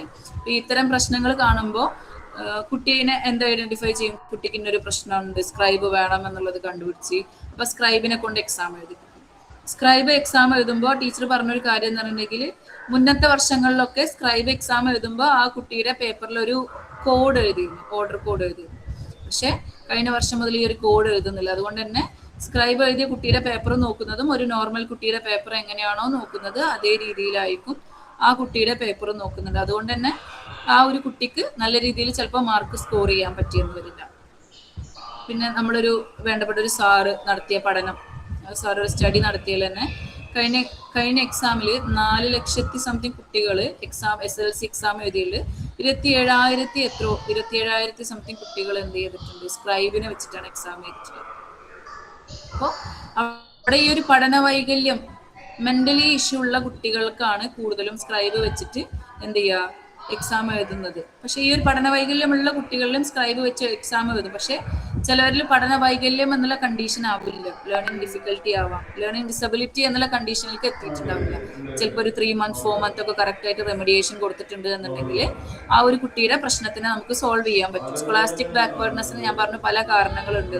ആ ഒരു കാരണങ്ങളിൽ ഏതെങ്കിലും ഒന്നാവാം എന്ത് ചെയ്യുന്നത്, കുട്ടിയുടെ പഠനത്തിന് പിന്നോക്കം നിർത്തിയിട്ടുണ്ട്. അപ്പോൾ കറക്റ്റ് ടൈമിൽ ആ ഒരു ഐഡന്റിഫിക്കേഷൻ നടത്തിയിട്ടുണ്ടെങ്കിൽ എന്ത് ചെയ്യാൻ പറ്റും, ആ കുട്ടീനെ സ്ക്രൈബ് എന്നുള്ള പ്രോസസ്സിൽ നിന്ന് ഒഴിവാക്കി നല്ല രീതിയിൽ ആ കുട്ടിക്ക് എന്ത് ചെയ്യാൻ പറ്റും, എക്സാമിനെ ഫേസ് ചെയ്യാൻ കുട്ടിക്ക് പറ്റിയിട്ടുണ്ടാവും. ഓക്കെ, സോറി, അടുത്ത സ്ലൈഡ്.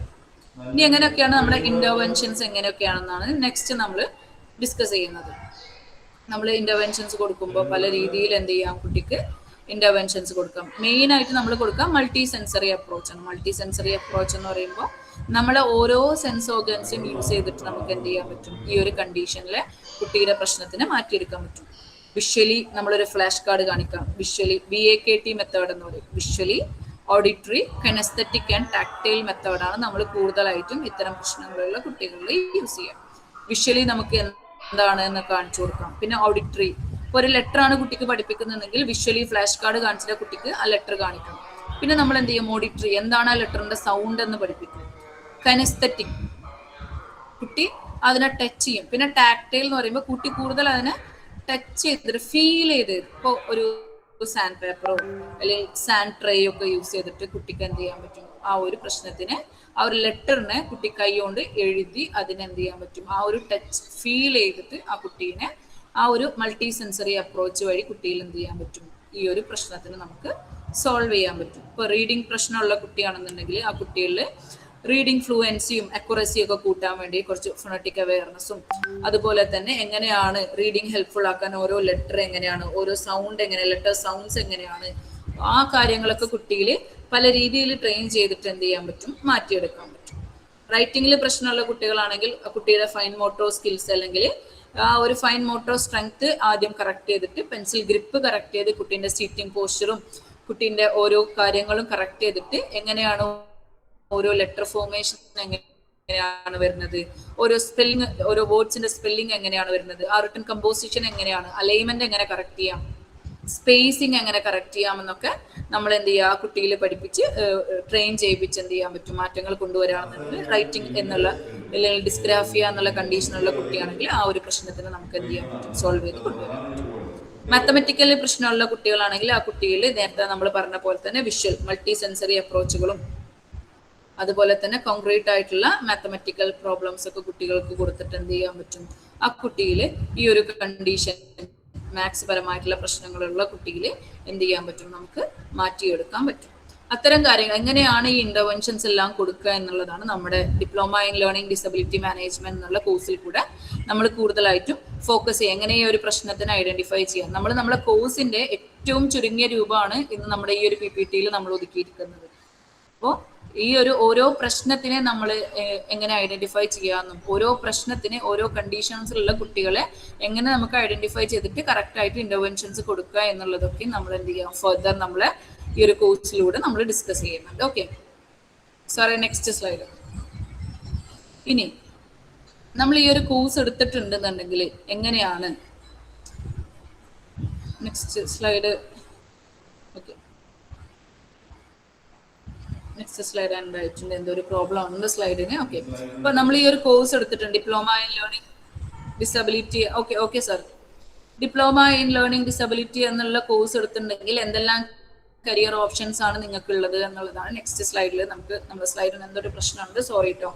അപ്പൊ ആ ഒരു കേസാണ് അടുത്ത സ്ലൈഡിൽ നമ്മൾ ഡിസ്കസ് ചെയ്തുകൊണ്ടിരിക്കുന്നത്. അതിൽ നമ്മൾ പറയുന്നത് ഈ ഒരു ലേണിംഗ് ഡിസബിലിറ്റി ഡിപ്ലോമ നമ്മൾ എടുത്തിട്ട് നിങ്ങൾക്ക് ഒരു ഷാഡോ ടീച്ചറായിട്ട് വർക്ക് ചെയ്യാം, റെമഡിയൽ ട്രെയിനറായിട്ട് വർക്ക് ചെയ്യാം. അതുപോലെ തന്നെ ആസ് എ ടീച്ചർ നിങ്ങൾ ഈ ഒരു കോഴ്സ് പഠിക്കുകയാണ്, നിങ്ങൾ ഓൾറെഡി ക്വാളിഫൈഡ് ആയിട്ടുള്ള ഒരാളാണ്. ആ ഒരു ക്വാളിഫിക്കേഷൻ കൂടെ നിങ്ങൾക്ക് ഇതൊരു ആഡ് ഓൺ ആണ്.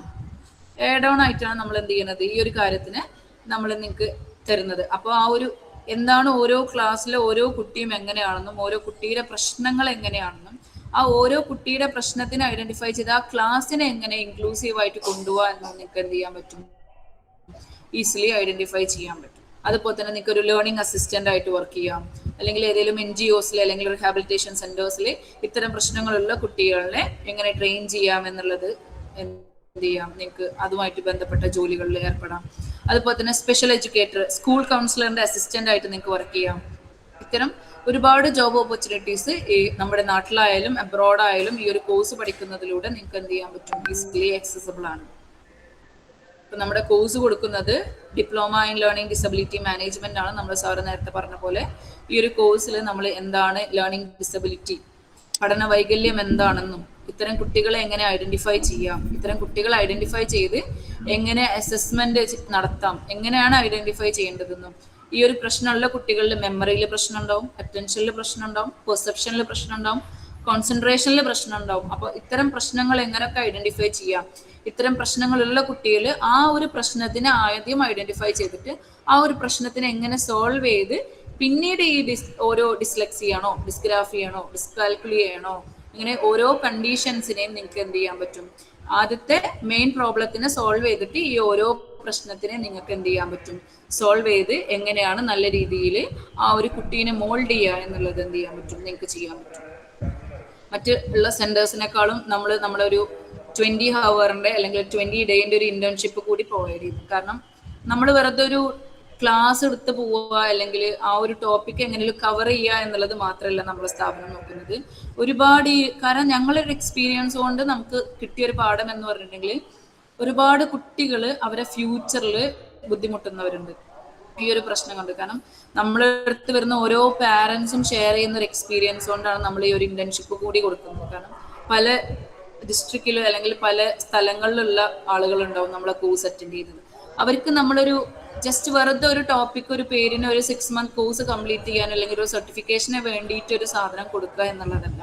പകരം എങ്ങനെ ഡയറക്റ്റ് നിങ്ങൾക്ക് ഒരു അസസ്മെന്റ് എടുക്കാം, എങ്ങനെ ലൈവായിട്ട് ആ ഒരു കുട്ടീനെ നമുക്ക് മനസ്സിലാക്കാം, അല്ലെങ്കിൽ എങ്ങനെ റെമഡിയേഷൻ കൊടുക്കാം എന്നുള്ളത് നിങ്ങൾക്ക് പ്രാക്ടിക്കൽ ഓറിയന്റേഷൻ വഴി കൂടി മനസ്സിലാക്കിപ്പിക്കുക എന്നുള്ളതാണ്. വെറുതെ ഒരു ബുക്കിലെ കുറെ പേജുകളോ അല്ലെങ്കിൽ പാരഗ്രാഫ്സോ പഠിച്ച് ഒരു എക്സാം എഴുതിയോണ്ട് മാത്രം നമുക്ക് എന്ത് ചെയ്യാൻ പറ്റില്ല, ലൈവായിട്ടുള്ള ഒരു എക്സ്പീരിയൻസ് കിട്ടില്ല. ചിലപ്പോൾ നമ്മൾ ഈ ബുക്കിൽ പഠിച്ചതാവില്ല കുട്ടിയിൽ കാണിക്കുന്ന സിംറ്റംസ്.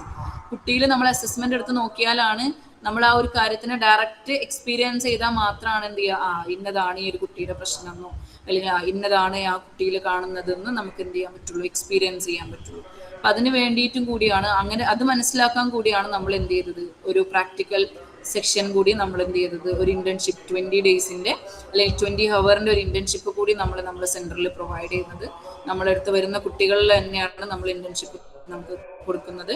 അപ്പോൾ അതുവഴി നിങ്ങൾക്ക് എന്ത് ചെയ്യാൻ പറ്റും, ഈസിലി ഒന്നുകൂടി എളുപ്പത്തിൽ എന്ത് ചെയ്യാൻ പറ്റും, നിങ്ങൾ ഈ പഠിച്ച കാര്യങ്ങളെ അവിടെ ലൈവായിട്ട് എക്സ്പീരിയൻസ് ചെയ്ത് ആ ഒരു കണ്ടീഷനെ മനസ്സിലാക്കാനും, നിങ്ങൾ നമ്മുടെ സെന്ററിലല്ലാതെ വേറൊരു സ്ഥലങ്ങളിൽ നിങ്ങൾ ഫ്യൂച്ചറിൽ നിങ്ങൾ ഈ ഒരു കേസ് അല്ലെങ്കിൽ ഈ ഒരു മേഖലയിൽ വർക്ക് ചെയ്യുമ്പോൾ ഒരു കേസ് അല്ലെങ്കിൽ ഒരു ക്ലയന്റ് നിങ്ങളടുത്ത് വരുമ്പോൾ, ഒരു കുട്ടി വരുമ്പോൾ അവർ പറഞ്ഞ സിംറ്റംസ് വെച്ചിട്ട് അല്ലെങ്കിൽ അവർ പറഞ്ഞ കാര്യങ്ങൾ വെച്ചിട്ട് എന്ത് ചെയ്യാൻ പറ്റും, നിങ്ങൾക്ക് ഈസിലി ഈ ഒരു കാര്യമാണ് അല്ലെങ്കിൽ ഈ ഒരു കണ്ടീഷൻ ആണെന്ന് മനസ്സിലാക്കി ആ ഒരു കുട്ടീനെ ആ ഒരു എന്താണ് പ്രശ്നം എന്ന് ഈസിലി അസസ് ചെയ്തിട്ട് അതിന് വേണ്ട ഇന്റർവെൻഷൻസ് എന്തെന്നാ കൊടുക്കാൻ എന്ത് ചെയ്യാൻ പറ്റും, നിങ്ങൾക്ക് ഹെൽപ്ഫുൾ ആക്കാൻ ഈ ഒരു കോഴ്സ് അല്ലെങ്കിൽ നമ്മുടെ സെന്ററിൽ ഈ ഒരു ഇന്റേൺഷിപ്പ് വഴി നിങ്ങൾക്ക് എന്ത് ചെയ്യാൻ പറ്റും, മനസ്സിലാക്കാൻ പറ്റും.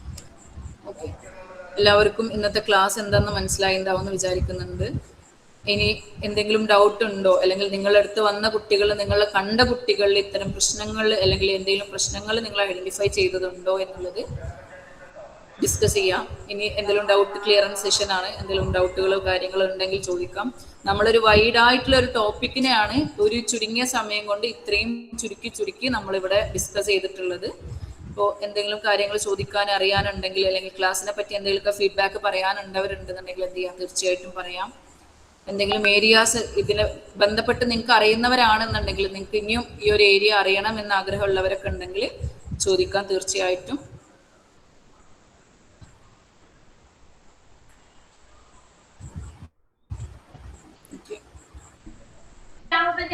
എനിക്ക് നമ്മൾ പറഞ്ഞില്ലേ, എന്റെ ക്ലാസ്സിൽ ഒരു കുട്ടിയുണ്ട്, അവൻ ഈ പറഞ്ഞ പോലെ പഠിക്കാൻ മിടുക്കനാണ്, ഇങ്ങനത്തെ ഒരു പ്രശ്നമില്ല, പക്ഷെ അടങ്ങിയിരിക്കില്ല. അവനെ അടക്കിയിരുത്തലാണ് ഏറ്റവും 2ാം ക്ലാസ്സിലെ ഒരു കുട്ടിയാണ്. പക്ഷെ ഇങ്ങനെ ഇത്ര കുസൃതി എന്നാണ് വിചാരിച്ചോണ്ടിരുന്നത്. പ്രശ്നം ഉണ്ടോ ഇല്ലോ എന്ന് എനിക്കറിയില്ല. അങ്ങനെ അടങ്ങിയിരിക്കില്ല, പക്ഷെ പഠിക്കാൻ എളുപ്പമാണ്, പെട്ടെന്ന് ക്യാച്ച് ചെയ്യും, എഴുതാനും മടിയില്ല, അങ്ങനത്തെ ഒരു പ്രശ്നമില്ല, പക്ഷെ ആ അടങ്ങിയിരിക്കത്തില്ല. മേ ബി 2 പ്രശ്നങ്ങൾ അവിടെ നമ്മൾ കാണിക്കുന്നുണ്ട്. 2 പ്രശ്നം എന്ന് പറയുമ്പോൾ ADHD ആവാം അല്ലെങ്കിൽ വെറും ഹൈപ്പർ ആക്ടിവിറ്റിയോ ആവാം. എപ്പോഴും ഈ ഒരു ഹൈപ്പർ ആക്ടിവിറ്റി എന്നുള്ള കണ്ടീഷൻ ADHD ആയിട്ട് മിസ് ഡയഗ്നോസ് ചെയ്യുന്നുണ്ട്. ADHD എന്ന് പറയുമ്പോൾ അറ്റൻഷൻ ഹൈപ്പർ ആക്റ്റീവ് ഡിസോർഡർ. അറ്റൻഷനിൽ പ്രശ്നം വരാം, അതുപോലെ തന്നെ അതിന്റെ ഒപ്പം തന്നെ ഹൈപ്പർ ആക്ടിവിറ്റിയും കുട്ടികളിൽ കാണിക്കാം. കുട്ടി എന്താണെന്ന് പറയുന്ന കാര്യം അറ്റൻഡ് ചെയ്യുന്നുണ്ടാവില്ല, മനസ്സിലാക്കുന്നുണ്ടാവില്ല. ഈ ഒരു കേസ് പറഞ്ഞപ്പോൾ മേ ബി കുട്ടിക്ക് ഒരു പക്ഷേ ഹൈപ്പർ ആക്ടിവിറ്റി മാത്രമായിരിക്കാം. ആ ഒരു ഹൈപ്പർ ആക്ടിവിറ്റി എന്ന് പറയുമ്പോൾ കുട്ടി ഈ ഒരു ഒതുങ്ങിയിരിക്കാത്ത പ്രശ്നമാണ് കുറെ ആയിട്ട് കാണുന്നുണ്ടെങ്കിൽ ഹൈപ്പർ ആക്ടിവിറ്റി മാത്രമായിരിക്കും. അപ്പൊ ആദ്യം കുട്ടിയിൽ ചെയ്യേണ്ടത് ആ കുട്ടിയുടെ സിറ്റിംഗ് ബിഹേവിയർ ഉണ്ടാക്കിയെടുക്കുക എന്നുള്ളത്. സിറ്റിംഗ് ബിഹേവിയർ ഉണ്ടാക്കിയെടുക്കാനുള്ള ആക്ടിവിറ്റീസ് കൊടുക്കുക എന്നുള്ളതാണ് നമ്മൾ ഫസ്റ്റ് പ്രയോറിറ്റി. കുട്ടീനെ മറ്റുള്ള കാര്യങ്ങൾ പഠിപ്പിക്കുന്നതിലും കൂടുതൽ കുട്ടിയിൽ സിറ്റിംഗ് ബിഹേവിയർ ഉണ്ടാക്കുക. അതിന് CBT കോഗ്നിറ്റീവ് ബിഹേവിയർ തെറാപ്പി കൂടുതലായിട്ട് ഈ സിറ്റിംഗ് ബിഹേവിയർ ഉണ്ടാക്കാൻ എന്തെങ്കിലും റിവാർഡ് അത് നമ്മൾ ചാർട്ട് ചെയ്യേണ്ടത്. കുട്ടിക്ക് ഇഷ്ടപ്പെട്ട കാര്യങ്ങൾ എന്തൊക്കെയാണ്, കുട്ടിക്ക് ഇഷ്ടമില്ലാത്ത കാര്യങ്ങൾ എന്തൊക്കെയാണെന്നുള്ളത് ഒരു ഒഴിവ് സമയം കിട്ടുമ്പോൾ കുട്ടീൻ്റെ അടുത്ത് ചോദിക്കും. ചെറിയ ക്ലാസ്സിലെ കുട്ടിയാകുമ്പോൾ ചിലപ്പോൾ ടോയ്സ് ഇഷ്ടപ്പെടാം, ചിലപ്പോൾ ചില വണ്ടികൾ കാറ് ക്രേസ് ഉള്ളവരുണ്ടാവും. അങ്ങനെയുള്ള കുട്ടികളുണ്ട്. അല്ലെങ്കിൽ നമ്മൾ മൊത്തം ക്ലാസ്സിന് തന്നെ ഒരു റിവാർഡ് ചാർട്ടൊക്കെ ഉണ്ടാക്കാം. ഇത്ര സമയം ഇന്നത് ചെയ്താൽ ഇന്ന റിവാർഡ് അല്ലെങ്കിൽ സ്റ്റാർ കിട്ടും, അത് ഇന്ന ആക്ടിവിറ്റി ചെയ്താൽ ഇന്ന രീതിയിൽ. കാരണം ഇത് ഹെൽപ്ഫുൾ ആണെന്ന് പറയാൻ കാരണം തന്നെ നമ്മളെ സെന്ററിൽ ഒരു 3-4 മക്കളുണ്ടായിരുന്നു ഇതേ പ്രശ്നമുള്ള. അപ്പൊ നമ്മൾ ഇത്രയും എല്ലാവരെയും ഉൾപ്പെടുത്തിയിട്ട്, ആ ഒരു മോനെ മാത്രമല്ല, അവിടെയാണ് നമ്മൾ എപ്പോഴും പറയുന്ന ആ ടോപ്പിക്കിൽ പറയുന്ന സാധനം ഇൻക്ലൂസീവ് എഡ്യൂക്കേഷൻ എന്ന് പറയുന്നത്. ആ കുട്ടീനെ മാത്രം എടുക്കുമ്പോൾ ആ കുട്ടിക്ക് എന്തോ ഒരു പ്രശ്നമുണ്ട് എന്നുള്ളത് മറ്റുള്ളവർ നോക്കും. എന്താ ആ കുട്ടിക്ക് മാത്രം അങ്ങനെ, അല്ലെങ്കിൽ എന്താ അവന് മാത്രം അങ്ങനെ എന്നുള്ളത്. അപ്പൊ അതിന് പകരം നമ്മളെല്ലാവരും ഉൾപ്പെടുത്തിയിട്ട് ഈ ഒരു സാധനം വെക്കുമ്പോൾ മറ്റുള്ള കുട്ടികൾ പ്ലസ് ഈ ഒരു കുട്ടീനെ കൂടി നമ്മൾ എന്താണ് ടാർഗറ്റ് ഈ ഒരു കുട്ടിയാണെങ്കിൽ പോലും മറ്റുള്ളവരെ കുട്ടികളെ. അപ്പൊ അതേപോലെ റിവാർഡ് ചാർട്ടുകൾ കൊടുക്കാം. റിവാർഡ് ചാർട്ടുകൾ കൊടുത്തിട്ട് എന്ത് ചെയ്യുക, ആ കുട്ടീനെ ഇന്നൊരു കാര്യം ചെയ്താൽ ഇന്നൊരു സമ്മാനം ഉണ്ട്, അല്ലെങ്കിൽ ഇന്നൊരു കാര്യം ചെയ്താൽ ഇത്ര മിനിറ്റ് ബ്രേക്ക് തരാം നിങ്ങൾക്ക്, അല്ലെങ്കിൽ ഇന്ന കാര്യം ചെയ്താൽ ഇത്ര സ്റ്റാർ തരാം. അപ്പൊ ആ ഇന്ന സമയം കൊണ്ട് ഇത്ര സ്റ്റാർ മേടിച്ചിട്ടുണ്ടെങ്കിൽ ആ കുട്ടിക്ക് ഇന്ന രീതിയിൽ ഒരു ഗിഫ്റ്റ് കൊടുക്കാം, ചെറിയ പെൻസിലോ അല്ലെങ്കിൽ അവർക്ക് ഇഷ്ടപ്പെട്ട എന്തെങ്കിലും സാധനം ചെറുതായിട്ട് ഗിഫ്റ്റ് കൊടുക്കുകയാണെന്നുണ്ടെങ്കിൽ ആ കുറച്ച് സമയം നമ്മൾ ഈ ഒരു കണ്ടീഷനെ ഫോളോ ചെയ്ത് കൊണ്ടുവരാണെങ്കിൽ ഒരുപാട് മാറ്റം ഇത്തരം പ്രശ്നങ്ങളുള്ള കുട്ടികളിൽ കാണാം. പിന്നെ അവരെ എൻഗേജ്ഡ് ആക്കി ഇരുത്താൻ വേണ്ടിയിട്ട് ചില ചെറിയ ചെറിയ ആക്ടിവിറ്റീസ്, സോർട്ടിങ് ആക്ടിവിറ്റീസ് കൊടുക്കാം, ചില മുത്തുകൾ കോർക്കാനോ. ഈ ഇത്തരം പ്രശ്നമുള്ള കുട്ടികൾ എന്ന് പറയുമ്പോൾ 5 മിനിറ്റിൽ കൂടുതൽ ഒരു കാര്യത്തിൽ അവർ ഒതുങ്ങിയിരിക്കൂല. അതുപോലെ തന്നെ പെട്ടെന്ന് ഒരു കാര്യം ചെയ്യുമ്പോൾ ആ കാര്യത്തിൽ പെട്ടെന്ന് അവർക്ക് മടുപ്പ് വന്ന് പുതിയ പുതിയ കാര്യത്തിന് അവരെപ്പോഴും ഹോണ്ട് ചെയ്തുകൊണ്ടിരിക്കും. അതാണ് ഈ ഒരു പ്രശ്നമുള്ള കുട്ടികളിൽ ഏറെ കാണാം. അപ്പോൾ ഒരു സാധനം കൊടുക്കുമ്പോൾ കുറേ ടൈം ആ ഒരു ആക്ടിവിറ്റി തന്നെ കൊടുക്കാതെ ആ ഒരു ടാസ്കിന് എപ്പോഴും ഇത്രയും പ്രശ്നമുള്ള കുട്ടികൾക്ക് ബ്രേക്ക്, വലിയൊരു കോംപ്ലക്സ് ആയിട്ടുള്ള ഇൻസ്ട്രക്ഷൻ കൊടുക്കാതെ സിമ്പിൾ ഇൻസ്ട്രക്ഷൻസ് കൊടുക്കുക. ടാസ്കിനെ ചുരുക്കി സ്റ്റെപ്പായിട്ട് കൊടുക്കുക. അപ്പൊ അങ്ങനെയൊക്കെ ചെയ്യുമ്പോൾ എന്ത് ചെയ്യാൻ പറ്റും, ആ ഒരു കുട്ടിയുടെ ബിഹേവിയറിൽ തീർച്ചയായിട്ടും മാറ്റങ്ങൾ കണ്ടുവരും.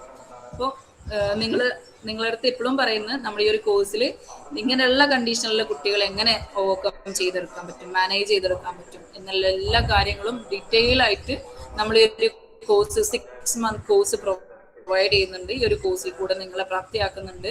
നിങ്ങൾക്ക് വേണമെന്നുണ്ടെങ്കിൽ നമ്മളെടുത്ത് പഠിച്ച ഫീഡ്ബാക്ക്, നമ്മളെടുത്ത് കഴിഞ്ഞ ബാച്ച് നമ്മളൊരു എക്സാം നടന്നുകൊണ്ടിരിക്കുകയാണ്. ഇനിയിപ്പോൾ വരുന്ന വീക്കിൽ എക്സാം ആണ് അവർക്ക്. അപ്പോൾ അവരെടുത്ത് വേണമെങ്കിൽ നമുക്ക് ചോദിച്ചറിയാം എങ്ങനെയൊക്കെ ഉണ്ട്. നമ്മുടെ സെൻട്രൽ ഇന്റേൺഷിപ്പ് വന്ന കുട്ടികളുണ്ട്. അതുപോലെ തന്നെ നമ്മളെ സെൻട്രലിൽ വരുന്ന പാരൻസിന്റെ അടുത്ത് ചോദിക്കാം. നിങ്ങളടുത്ത് നിങ്ങൾക്ക് നമ്മളെ കൂടെ ഈ ഒരു ജേർണിയിൽ നിങ്ങൾ ഓരോരുത്തരും പങ്കെടുക്കാൻ നിങ്ങൾക്ക് വില്ലിങ് ആണെന്നുണ്ടെങ്കിൽ തീർച്ചയായിട്ടും ഒരുപാട് അക്സസിബിൾ ആണ്. നമ്മൾ ദിശ എന്ന് പറയുന്നത് ആ ഒരു പേര് പോലെ തന്നെ നിങ്ങളുടെ ഫ്യൂച്ചറിലേക്കുള്ള ഒരു ദിശ തന്നെ ആയിരിക്കും, ഒരു ഡയറക്ഷൻ തന്നെ ആയിരിക്കും നമ്മുടെ ഈ ഒരു സ്ഥാപനം എന്ന് പറയുന്നത്. കാരണം ഒരുപാട് പാരന്റ്സിൽ നിന്ന് തരുന്ന റിവ്യൂ, നമ്മളൊരു സെന്ററിന്റെ ഒരു പ്രത്യേകത എന്ന് പറയുന്നത്, നിങ്ങൾ ഓരോരുത്തരും നീ ചെയ്തിട്ടുണ്ടോന്ന് അറിയില്ല, ഈ ഒരു സെന്ററിന്റെ ദിശ എന്ന് കേട്ടിട്ട് നമ്മൾ എല്ലാവരും സെർച്ച് ചെയ്യുക, ഇൻസ്റ്റാഗ്രാമിൽ സെർച്ച് ചെയ്യും ദിശ എന്താണ്.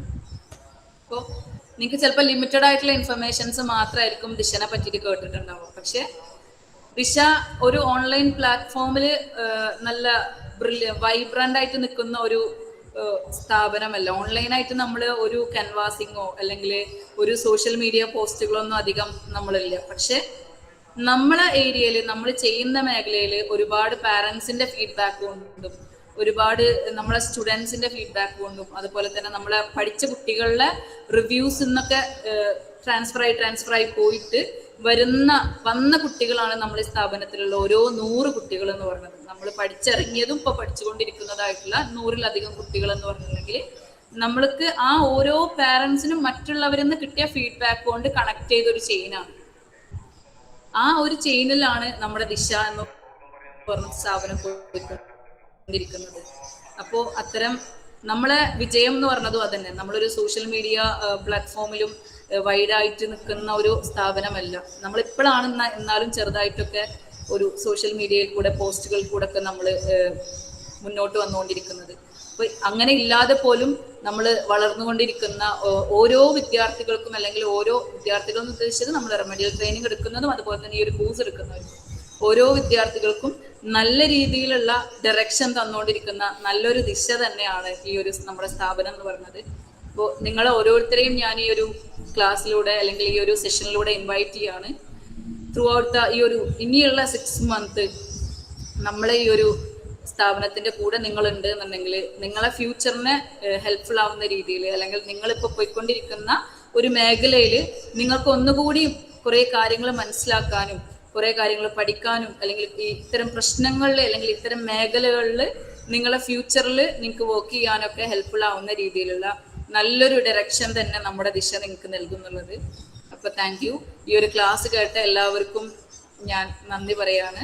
അപ്പോൾ നമ്മുടെ ഈ ഒരു ക്ലാസ് വൈൻഡ് അപ്പ് ചെയ്യാൻ ടൈം ആയിട്ടുണ്ട്. അപ്പോൾ ആരെങ്കിലും ഒക്കെ നമ്മളൊരു ക്ലാസ്സിനെ പറ്റി ഒരു ഫീഡ്ബാക്ക് തന്നിട്ടുണ്ടെങ്കിൽ ഞങ്ങൾക്ക് നല്ലതായിരിക്കാം.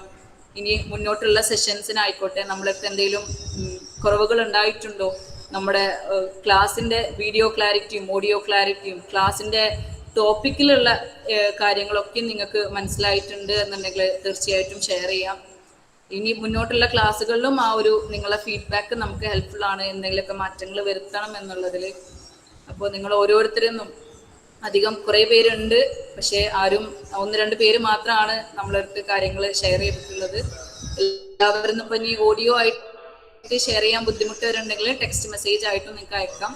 തീർച്ചയായിട്ടും ഈ ഒരു നമ്മുടെ സ്ഥാപനത്തിലേക്ക് അല്ലെങ്കിൽ നമ്മുടെ കോഴ്സിലേക്ക് ഞാൻ എല്ലാവരെയും ഇൻവൈറ്റ് ചെയ്യാണ്. അവസാനമായിട്ട് thank you for hearing me and also ഈ ഒരു ക്ലാസ് നല്ല രീതിയിൽ അറ്റൻഡ് ചെയ്തതിന് എല്ലാവർക്കും താങ്ക് യു.